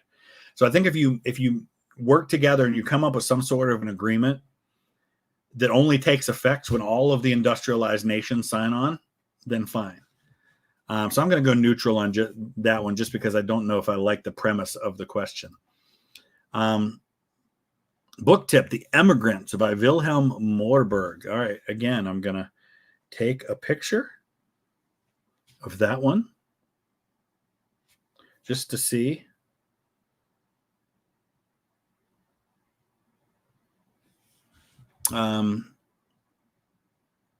So I can remember that later. If you could go back and interview anyone from history, who would it be and why?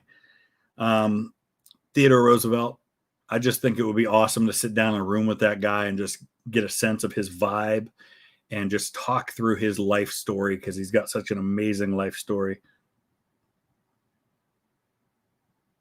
Sorry, I'm responding to a message here.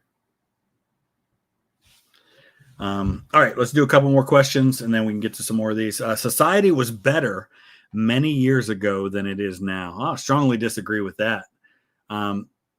Sure, am I like a traditional conservative that says, oh man, some things were great the way they used to be?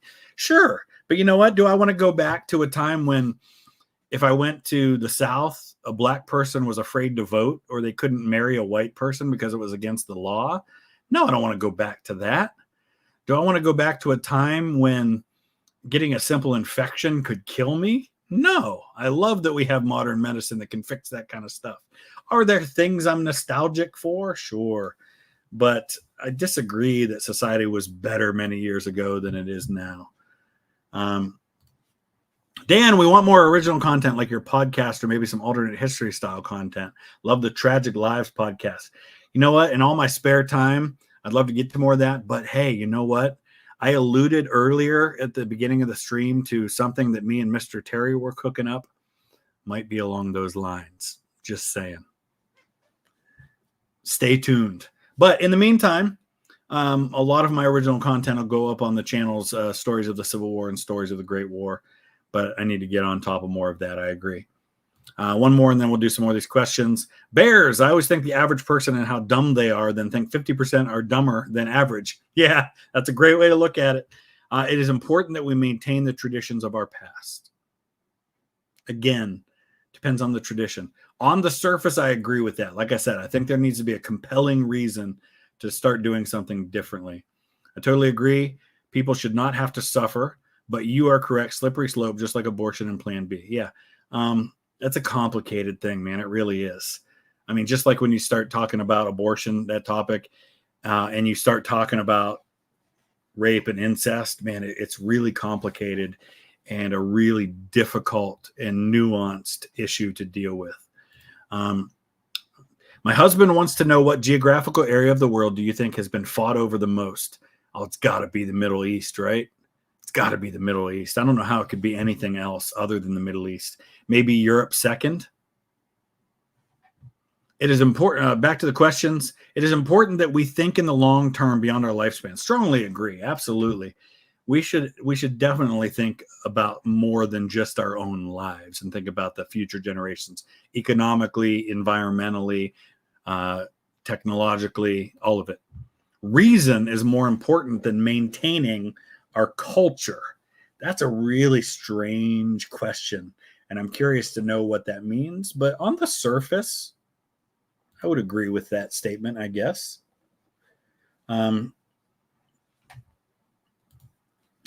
So a hospital is a hospital, and do as a hospital, and a doctor should act like a doctor. Religion or politics. what my question, Marty, is why should a person, I mean, a doctor is a doctor, yes, but they're not a doctor in a vacuum. They still have beliefs, right? And their beliefs should not be they shouldn't be forced to lay that aside, right? As long as, for example, let's take the abortion topic. My personal beliefs aside, and my beliefs about what I think should and shouldn't be legal aside, the reality is abortion is legal in the United States. With that reality in place, it's perfectly legal for a doctor to perform an abortion in most places in the United States, within limitations that exist in some places, more limitations in some places than others, and that's a separate debate that people can have. Should an OBGYN be forced to perform an abortion? That is a strong no from me. If their religious faith says that they believe that performing an elective abortion, let's say, a person is pregnant and they don't want to be, should I force that OBGYN to perform that abortion when there are other OBGYNs that could perform it? No, I got a big problem with that. That's a violation of that person's beliefs.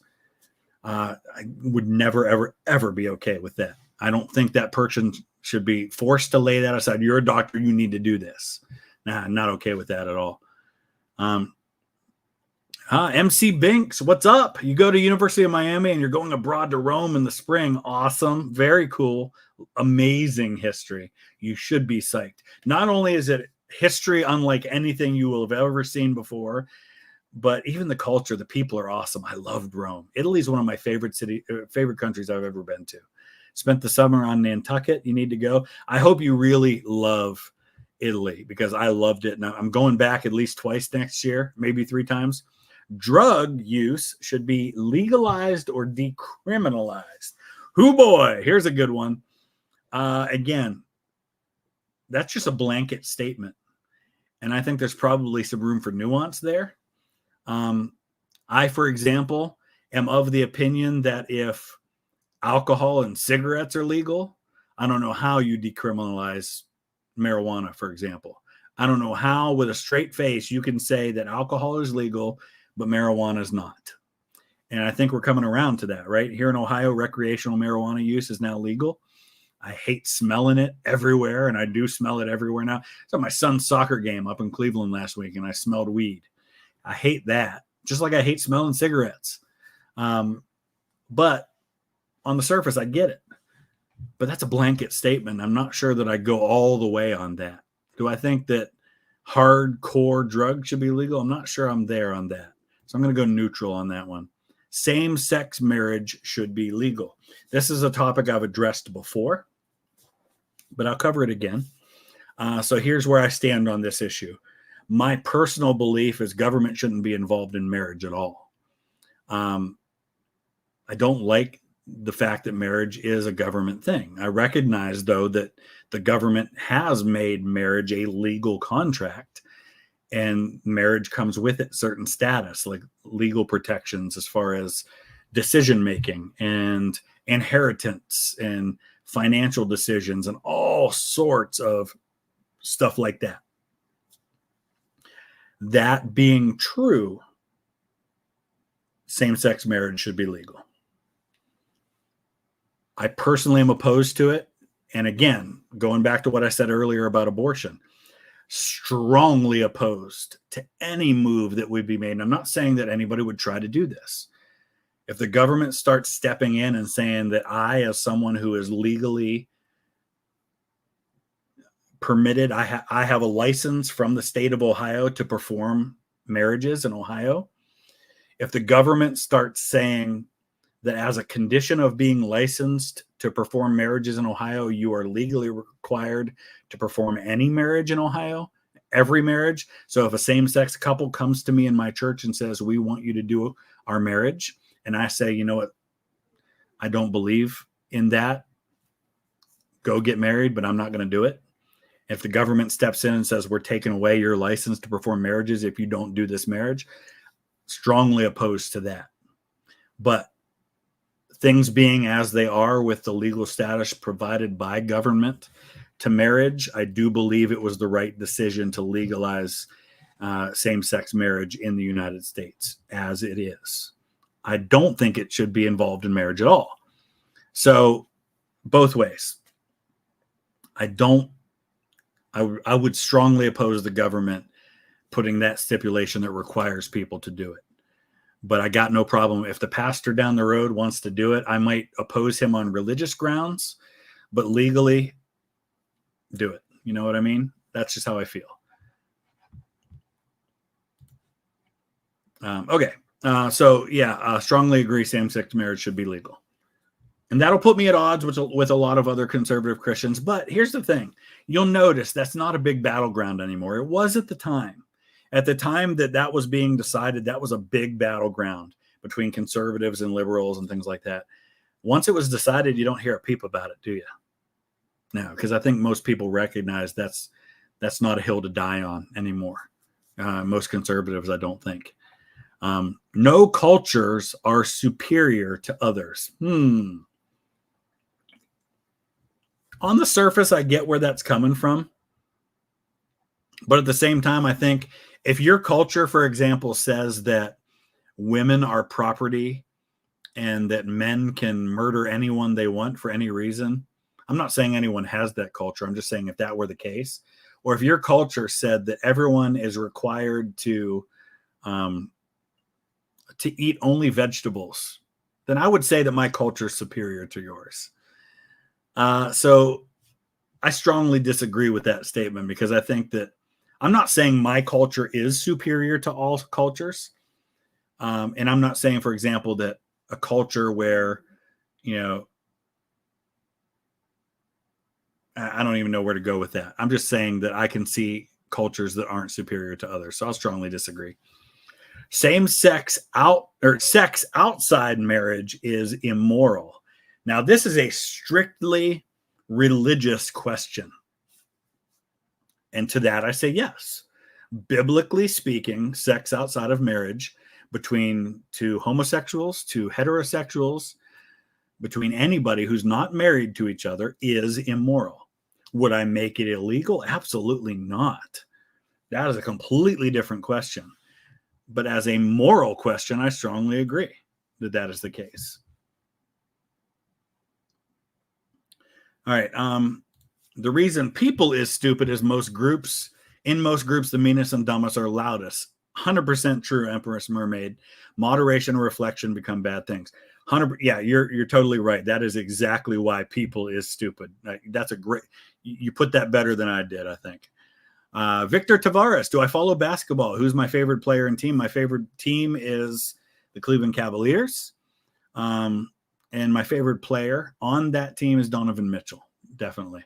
And why is it it is not the Boston Celtics, even though I don't know if he still does, but our most prominent local player from my immediate community is not LeBron James. LeBron James is from about 45 minutes away. So was Stephen Curry. Steph Curry was born in the same hospital as LeBron James in Akron because Steph Curry's dad was playing for the Cavs at the time, Del Curry. But player for the Celtics actually was from Youngstown. I can't remember his name off the top of my head, but Quattro. What a start from the Cali Braves. Yes. Oh my gosh. They're fantastic so far. Really hoping they get promotion. And I'm hoping to get to a game this season. I'm going to Ireland in November, and I might try to zip over to Glasgow and see the Caledonian Braves and Rangers play if I can manage both, if they're not playing at the same time. So yeah, I do plan to see, and I'm waiting for my jersey. It hasn't been sent yet. So I'm supposed to get one with my investment in the team. If we accept migrants at all, it is important that they assimilate into our culture. This is another complex question. On the surface, I agree with this. But I do not think that people should abandon the culture from which they came. Here's what I mean by that. If you're coming to America, you're coming because you want to become an American. It doesn't mean you stop being proud of your heritage. Doesn't mean you should stop speaking your language. It might be very well important for you to learn English as a process of becoming an American. Doesn't mean you have to. So, for example, I know that the hot button issue with this would be, say, somebody coming up from Mexico. If you come from Mexico to the United States and you're going to become a citizen, I think it's important that you embrace American culture, that you embrace being an American citizen. It doesn't mean you stop being a Mexican. You should be proud to be a Mexican American. I don't think, though, that you should expect the United States to turn into Mexico. Same is true if it was Germany. If you're coming from Germany, you shouldn't come to America and expect that America become Germany. You're bringing your culture, and you should be proud of being German American. If you want to speak German, go for it. It might help you to speak English, but you should learn certain things about your new country, and you should embrace it. If I go to the UK, I shouldn't expect the UK to be American. I shouldn't say, you know what? You need to start making guns legal everywhere here because I'm an American and that's part of our culture. No, I'm coming to your country and I am assimilating myself into your culture. I'm still proud of my American roots, but I'm also becoming British. And that means I should embrace the country that I've come to. So I would agree with that, but not strongly agree because I think there's nuance there too. Abortion should be prohibited in most or all cases. Here we go. Oh, yeah. We knew we'd get to this question at some point. All right. I know that a lot of people are going to disagree with me on this one. I agree with this. And here's the catch-22 with this viewpoint. If you, for example, say, I oppose abortion because I believe abortion is murder. I believe a statement that strong means you have to oppose abortion in all cases where there's a viable pregnancy. That means saying, for example, that if a 13-year-old girl is pregnant as a result of being molested by her father, you still have to believe that's murder to abort that child. That is a really complicated stance to have. Because a lot of people would say, you know what, I oppose abortion as a form of birth control, which, let's face it, the majority of abortions still are.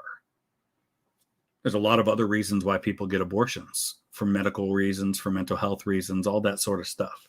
And I get that. But if you say abortion is murder, then a perfectly viable pregnancy that is a result of incest or rape, for example, has to also be murder. There's no gray area in a topic like that, in a stance like that. And that's tough. That's a really strong stance to have. That's kind of where I come down. But then, you know what? It's easy to say that when it's a blanket statement. But boy, when it happens to your daughter, suddenly it's like, wow, how strongly do I really believe in this? I want that to be true in general, but when it affects my family, now how do I feel? And that's where you find out how really strongly you agree about something.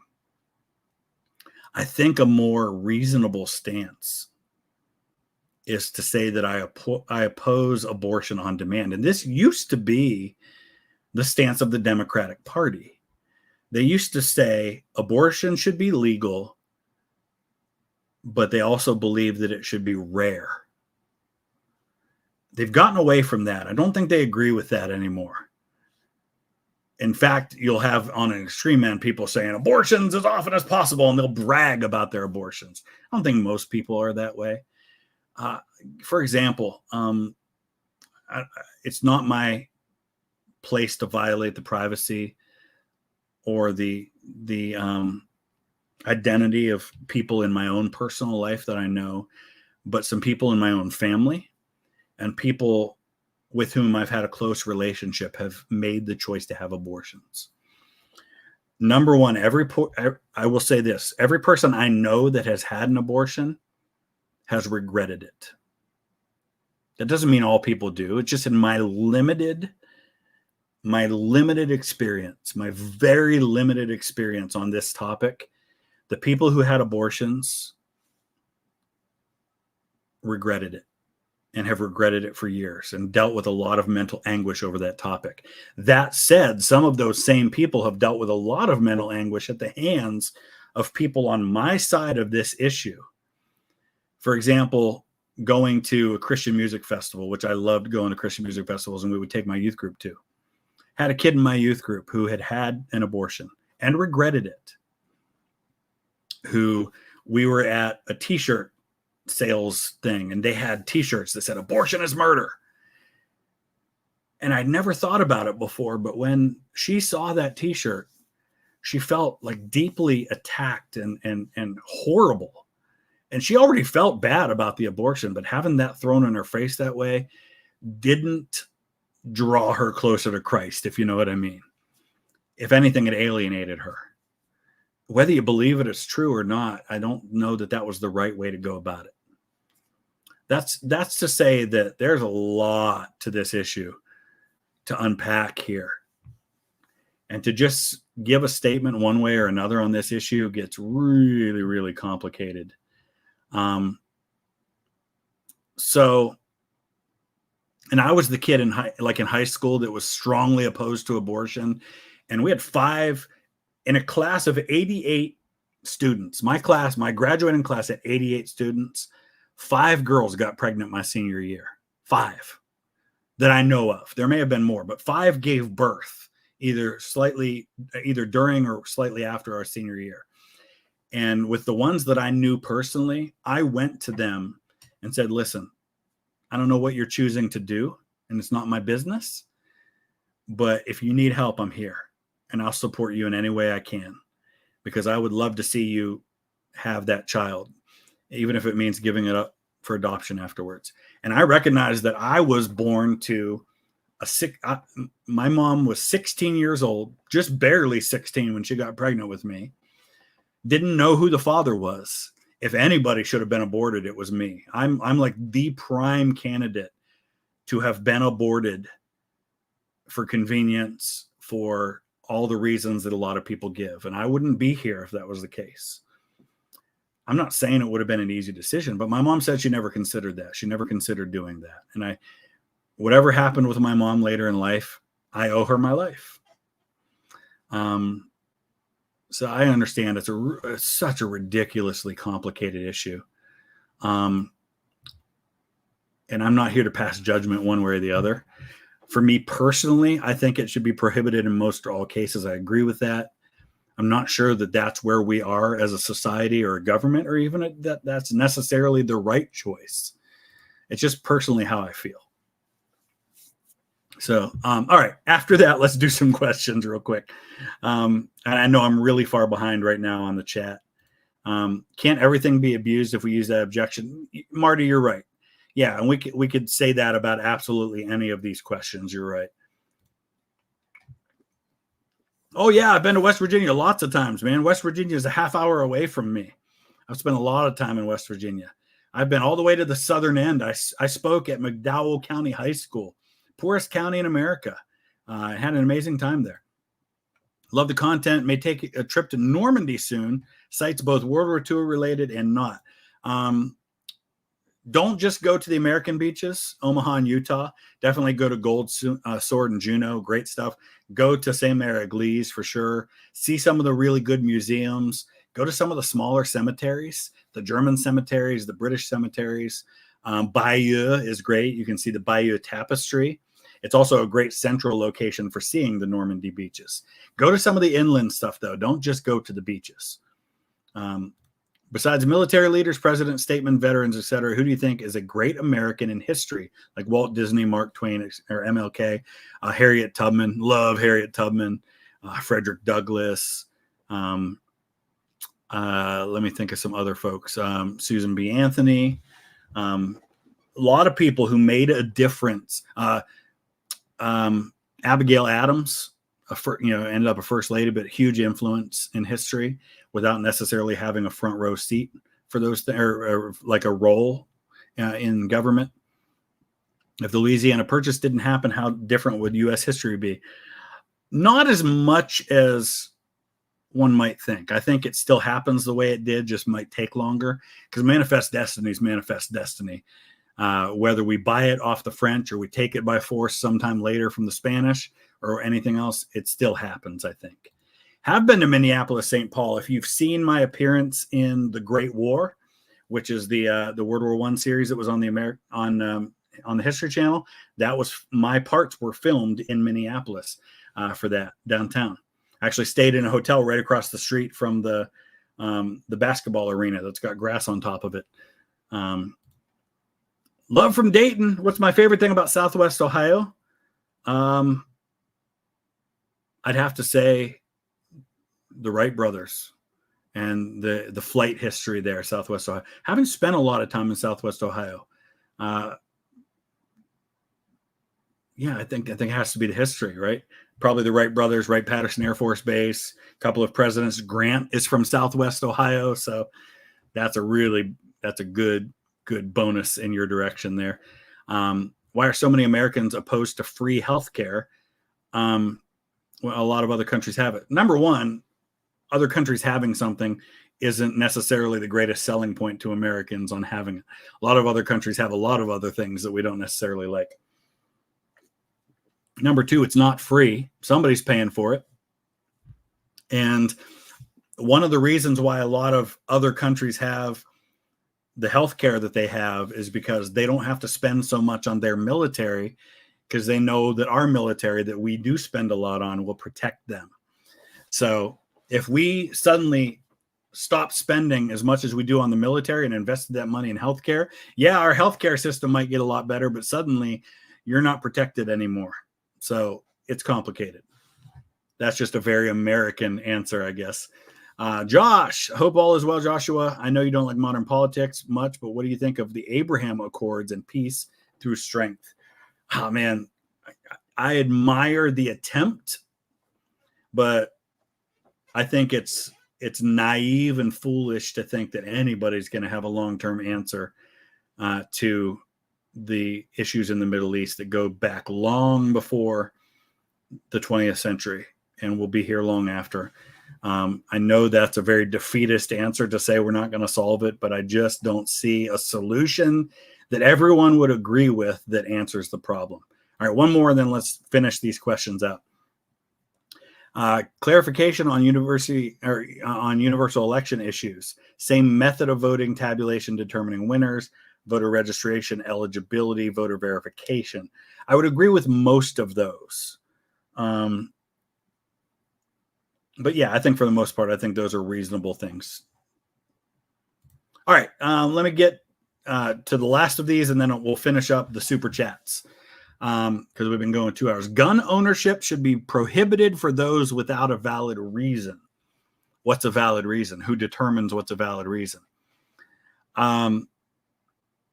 I'll disagree with this, with the caveat that I'm not a person that thinks that any restriction on gun ownership is automatically a violation of the Second Amendment. We have restrictions on free speech. We have restrictions on all sorts of rights. So, for example, registration, prohibiting gun ownership for certain people in certain that have been given due process, for example. I've got no problem with that. So I don't think you need to have a valid reason to own a gun. But at the same time, I think there are valid reasons to prohibit someone from owning a gun. So I'll disagree with that one. I support single-payer, universal health care. Strongly disagree, and I won't say any more than that. Do I think the current system in the U.S. works? No.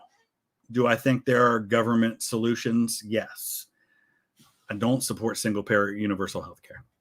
Prostitution should be illegal. Woo, boy. Here's a doozy. I don't agree with the argument that it's going to happen anyway, so we might as well make it legal so we can regulate it. I think that's a cop-out answer, and you could say that about anything. Well, murder is going to happen anyway, so we might as well regulate murder, so we should have the purge, right? Now, that's stupid, and everybody agrees that's stupid. So I won't use the argument, well, prostitution is going to happen anyway, so we might as well make it legal and regulate it and then tax it. That said, I'm not sure I see the valid, compelling reason for it to be illegal. Obviously, I'm morally opposed to prostitution, but I strongly disagree that it should be illegal. I'll say that. I would never use one if it was legal, and I morally oppose the idea, and I don't think anyone should go to a prostitute, and I wish no one was a prostitute, but that's different in this case. Maintaining family values is essential. Okay, what does that mean exactly? That's another one of these loaded questions. I agree, for example, I believe that personally, the best upbringing that a child could have would be having a loving mother and a loving father in a healthy marriage raising their children. That's pretty darn rare that happens. A loving mother, a loving father in a healthy marriage raising children. I think that's the perfect system. I don't think that's the only system. For example, a lot of people would argue that, okay, a same-sex couple in a committed, healthy, monogamous relationship should not be allowed to adopt a child. And to that, I would say, is it really better for a kid to be in foster care than being raised by a same-sex couple in a loving, committed relationship that raised their kids? I think that's ridiculous. That kid's much better in that family than in the foster care system. So what does family values mean in that case, right? That's the complicated problem with these questions. So while I agree on the surface, I guess it determines it's all about how you determine family values. So I'm going to say neutral on that one. Mr. Terry's in the chat, huh? Mr. Terry sounds like J.D. Vance someone did. I have to go back now and see what Mr. Terry said.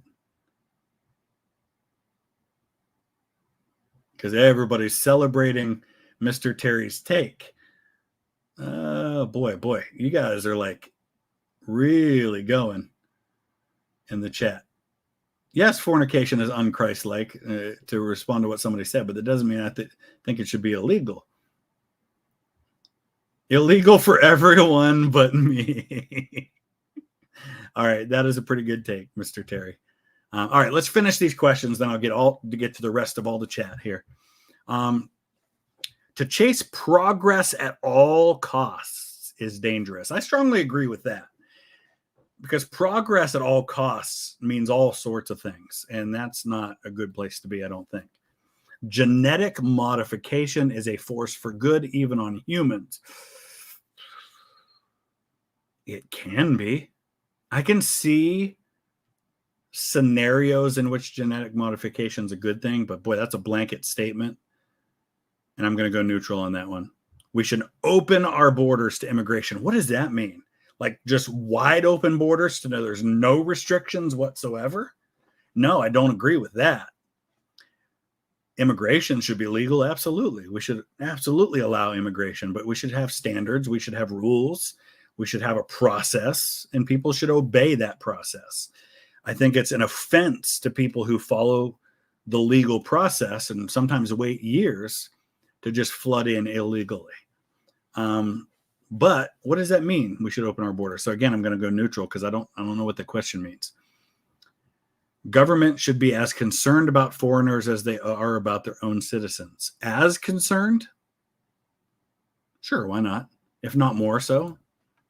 All people, regardless of factors like culture or sexuality, should be treated equally. Absolutely. Absolutely. It is important that we further my group's goals above all others. What is my group? I don't know. Again, I'm going to go neutral because I don't know what that means. All right, here we go. Here's the answers. This will be interesting. And then we'll get to all of the rest of the super chats. So I'm more in favor on the economic axis. I'm centrist, of course. I told you I'd be moderate on all of these. Centrist, but more markets versus equality in finances. That makes sense. I'm economically, I would say if there's one area that I'm most conservative, it would be economics. So I think that makes sense. Diplomatic access, global versus nation, pretty moderate. I think that's fair. I'm definitely not like a nationalist by any stretch of the imagination. Civil liberties versus authority. Again, slightly on the liberty side versus authority, but I think that probably makes sense. I know this is really like boring for all of you who are hoping to see I was one thing or the other. Societal. I'm slightly in favor of tradition versus progress. Yes, folks, I am a unicorn. I am moderate on everything, which some people would argue makes me boring and means I don't take a stand on anything. But I think, as I've expressed in this chat, I have some very strong beliefs on issues. But ideologically, I guess I'm pretty centrist. Interesting. All right. So let's get to the rest of the chats. I know if you don't want to talk about this specifically, but I wonder how, if at all, reading history has changed how you read scripture.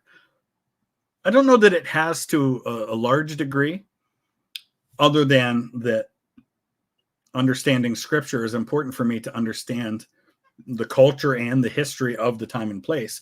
So I guess, if anything, my understanding of history has informed my understanding of scripture rather than the other way around. I hope that makes sense. Knowing history helps me to better understand scripture in terms of why it was written, when it was written, to whom it was written, those sorts of things. What is your favorite Western and why is it Tombstone? It is, in fact, Tombstone. So you're right on that one. Tombstone's so good, right? I actually watched it in Tombstone, which was a lot of fun. Can you give an objective take on Trump saying he wants to get rid of the Department of Education? I think that's a long-term, that's not new to Trump, right? The Republican Party has been saying that for, decades. It's not reasonable. It's not going to happen. I get why they say it. And on the surface, I agree with the idea of taking back some of the federalism of education and giving it back to the states. But at the same time, the states also once taught the lost cause as history, which is stupid. So sometimes the states don't know best, I guess. But the bottom line, objectively speaking, the Republicans have said this for decades. They haven't done it, even when they've had power. They're not going to do it. It's not going to happen. It's a way to fire up the base. Do you know the following people, Vladimir Keelis, Borak, Alan Lichtman, 13 Keys to the White House? I am familiar with the 13 Keys to the White House, those standards by which people measure the things that determine who's going to win in an election cycle, called All But One Election. So I'm a little bit familiar, but not familiar enough to really speak on it. And thank you for the super chat. Okay. Just took the quiz. It says I'm libertarian. You're registered libertarian. We'll be voting for RFK. Done with the two-party system. That totally makes sense. I get it. My daughter is voting for RFK. And I could see a scenario in which I vote for RFK. I don't know that I will. I haven't paid close enough attention to the election yet to know where I'm going with that. But I could certainly see that scenario. You inspired me to research my family history, found out my 6th great-grandfather was neighbors with Washington and attended his burial. That is amazing. That's really cool. Awesome. I'm glad that you were able to find that out. See, people make fun of me for talking about my connections to history, but everybody has them. See right there. Perfect example. That's a connection I don't have to history. Everybody's got those connections. It's just a matter of learning what they are. If I were Lincoln in 64, who do I pick as my running mate? Grant, but he couldn't have picked Grant because Grant was still winning the war. But long term, I think that's what makes the most sense. I think he was strongly considering Rosecrans from Ohio, who was not necessarily the best general, but I think would have been far superior as a candidate to Johnson. Seward would have been great. Seward would have been a good choice. Edwin Stanton would have been a really solid choice. Guys in his own cabinet. Stanton was a Democrat until the Civil War, so he would have fit the criteria for what Lincoln was trying to do. Is from Ohio as well. Maybe Stanton was the best pick in that scenario. Watched for years and still watch. Thank you. I appreciate that. But I'll throw away $5 as a scientist with a PhD to tell you that you're wrong on climate change. All right. I appreciate that. Could you react to the Alexander the Great series by Kings and Generals? Yeah, you know what? That's some history I need to get into. I've not been to Finland. I'd love to get there sometime, though. All right, I'm going to try to. I'm going to ask you guys to kind of wrap up the chat, the super chat, because I'm going to try to get caught up with the ones that are left, and I don't want to miss any. Interested to hear your views on realism versus liberalism, the two main ideologies on international politics. I tend to, again, be somewhere in the middle. I know that's not much of an answer, but I see some validity in both. I probably lean slightly on the liberal side when it comes to that, but I know that's not much of an answer. Oh, wait, sorry. I got to get to this one first. What does it say about our current historical era having troops roll over the border into Kursk, and most people in the world don't even know? Has the world always been so apathetic? Here's the thing. They have rolled into Kursk, and I think that it's a great PR statement for Ukraine. I don't know that it changes much on the ground, other than it maybe causes Russians to rethink some things. But I think maybe some people are making way bigger a deal out of it than they are. It's not like it's a 300,000 man Ukrainian army pushing across the border and making its way into central Russia. It's a small force, so it's a great PR statement. But it's like John Morgan's raid during the Civil War. Yeah, he rode into southern and even into northeast Ohio, but in the grand scheme of things, it didn't do a whole lot to change the outcome of the war. Mr. Thank you. You're starting college next week. You're majoring in history and social studies certification to teach history. Awesome. That's what I did. History guy gaming days. Nice. I can't wait. I think we need people who are passionate about history, who love passing that history on to young people. And I'm glad that you're doing that. I think that's awesome. The Emperor Fritz, thank you for that. Been watching for years. Love the content. I think I speak on behalf of everyone that we must see the end of Napoleon's Marshall series soon. Yes, we will. I'm not putting this off for like 2 weeks or anything, right? I'll get back to it in like a day or two. It's not just going to be like, I did 2 and then I'm going to come back in 3 months and do the next ones. It'll be in a couple of days. I'll get back to it. Sarah, thank you. If I could be an ice cream, what flavor would you be? I would actually be lemon gelato. I had lemon gelato at the Vatican when we were in Rome, and it was amazing. Oh, it was so good. It was the best ice cream I've ever had, even though I know not technically ice cream. But strictly speaking, ice cream, Mr. G's in Gettysburg is fantastic. We have Handles in the Youngstown area where I live, and that's supposed to be some of the best in the country. Okay. Ulysses Grant, what is up, my man? Abortion, in my opinion, is if you have sex, don't be surprised, take responsibility. I agree. I'm not talking of rape or incest. My whole existence is because my grandma at 16 gave my dad a chance with adoption. There you go. I agree. I wish we didn't make adoption so hard, and I wish that people didn't have to fear adopting. We had a story here in Northeast Ohio, actually in our community where I live. This was like 10, 15 years ago, where a couple adopted a child. And 2 years later, the family who gave up that child for adoption decided they changed their mind and went to court and got the kid back. And that to me is absolutely unacceptable. And I think that scared a lot of people off of adoption. It certainly scared me from it. Should never happen like that. I'm a progressive Democrat, and even though I disagree with you on some social stuff, you're a great historian. A sub of 3 years. thank you. I appreciate that, and glad to have all the progressive Democrats. We love history. We see the world differently, and that's okay. Doesn't mean I'm right and you're wrong. Doesn't mean you're right and I'm wrong. As long as we can have healthy discussion and debate, and come together on things we can come together on. All right. Say we're facing a world invasion Ragnarok style. We can only resurrect 10 figures from history to command the resistance. Who'd you pick? Napoleon, Julius Caesar, Alfred the Great, Caesar Augustus, Alexander the Great. Who's the one guy?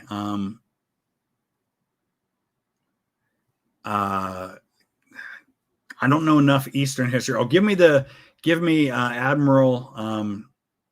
Who's the Korean admiral? Give me him for sure. Somebody will say in the chat. Khalid ibn al-Walid. That's the guy I was thinking of. Yeah, give me him for sure. Give me a little Genghis Khan. Admiral Yi. That's who I was thinking of. I don't know how many that was. Admiral Yeet, Mr. Terry says. But yeah, Admiral Yi for sure. But I don't know how many that was, but those are the ones that come to my mind off the top of my head. I mentioned Squadron 201 in another stream, Mexican Squadron. Yes, you did. I remember that. And thank you for bringing it up again. That's definitely something we should talk about for sure. Whenever it happens, I think that what do I think the 28th Amendment would be? And what is your preference for it to be? Wow. I don't know that any amendment's got a chance to pass right now. I just don't think there's anything that people agree on that much to where you could get 2/3 of Congress and 3/4 of the states to agree on it. Wow. That's a tough one. Chat, what do you say on this one? ERA is not going to pass, unfortunately. Whether you agree with it or not, it's not going to happen. There you go, Mr. Terry. Term limits. I agree with that. And I could see a scenario where that could happen. Term limits. That's a good one. I like that. I like that a lot. 100%. A lot of you said that too. I still believe 60 to 65% in U.S. Americans are progressive. It depends on how you define that. I think progressive in some things. I'm progressive in some areas. On gay marriage, I would be considered progressive on that issue. Overall, I'm not progressive, but on that issue, I think I am. So I would say probably 2/3 of Americans are progressive on certain issues. I think that's fair. If you could visit any era, which one? No modern era.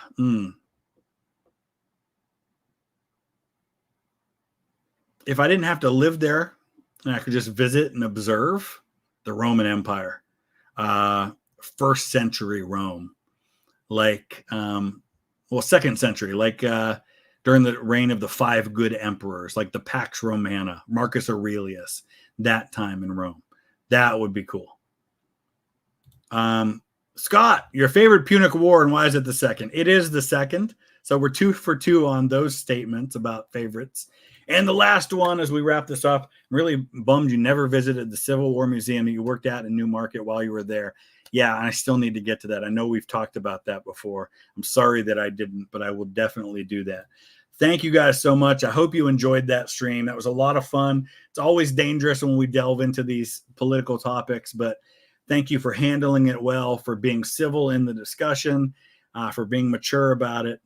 And we'll see you again real soon. I'll probably stream again this weekend at a time when a lot of people can get involved. So thanks for joining, everybody. Thanks for all the super chats.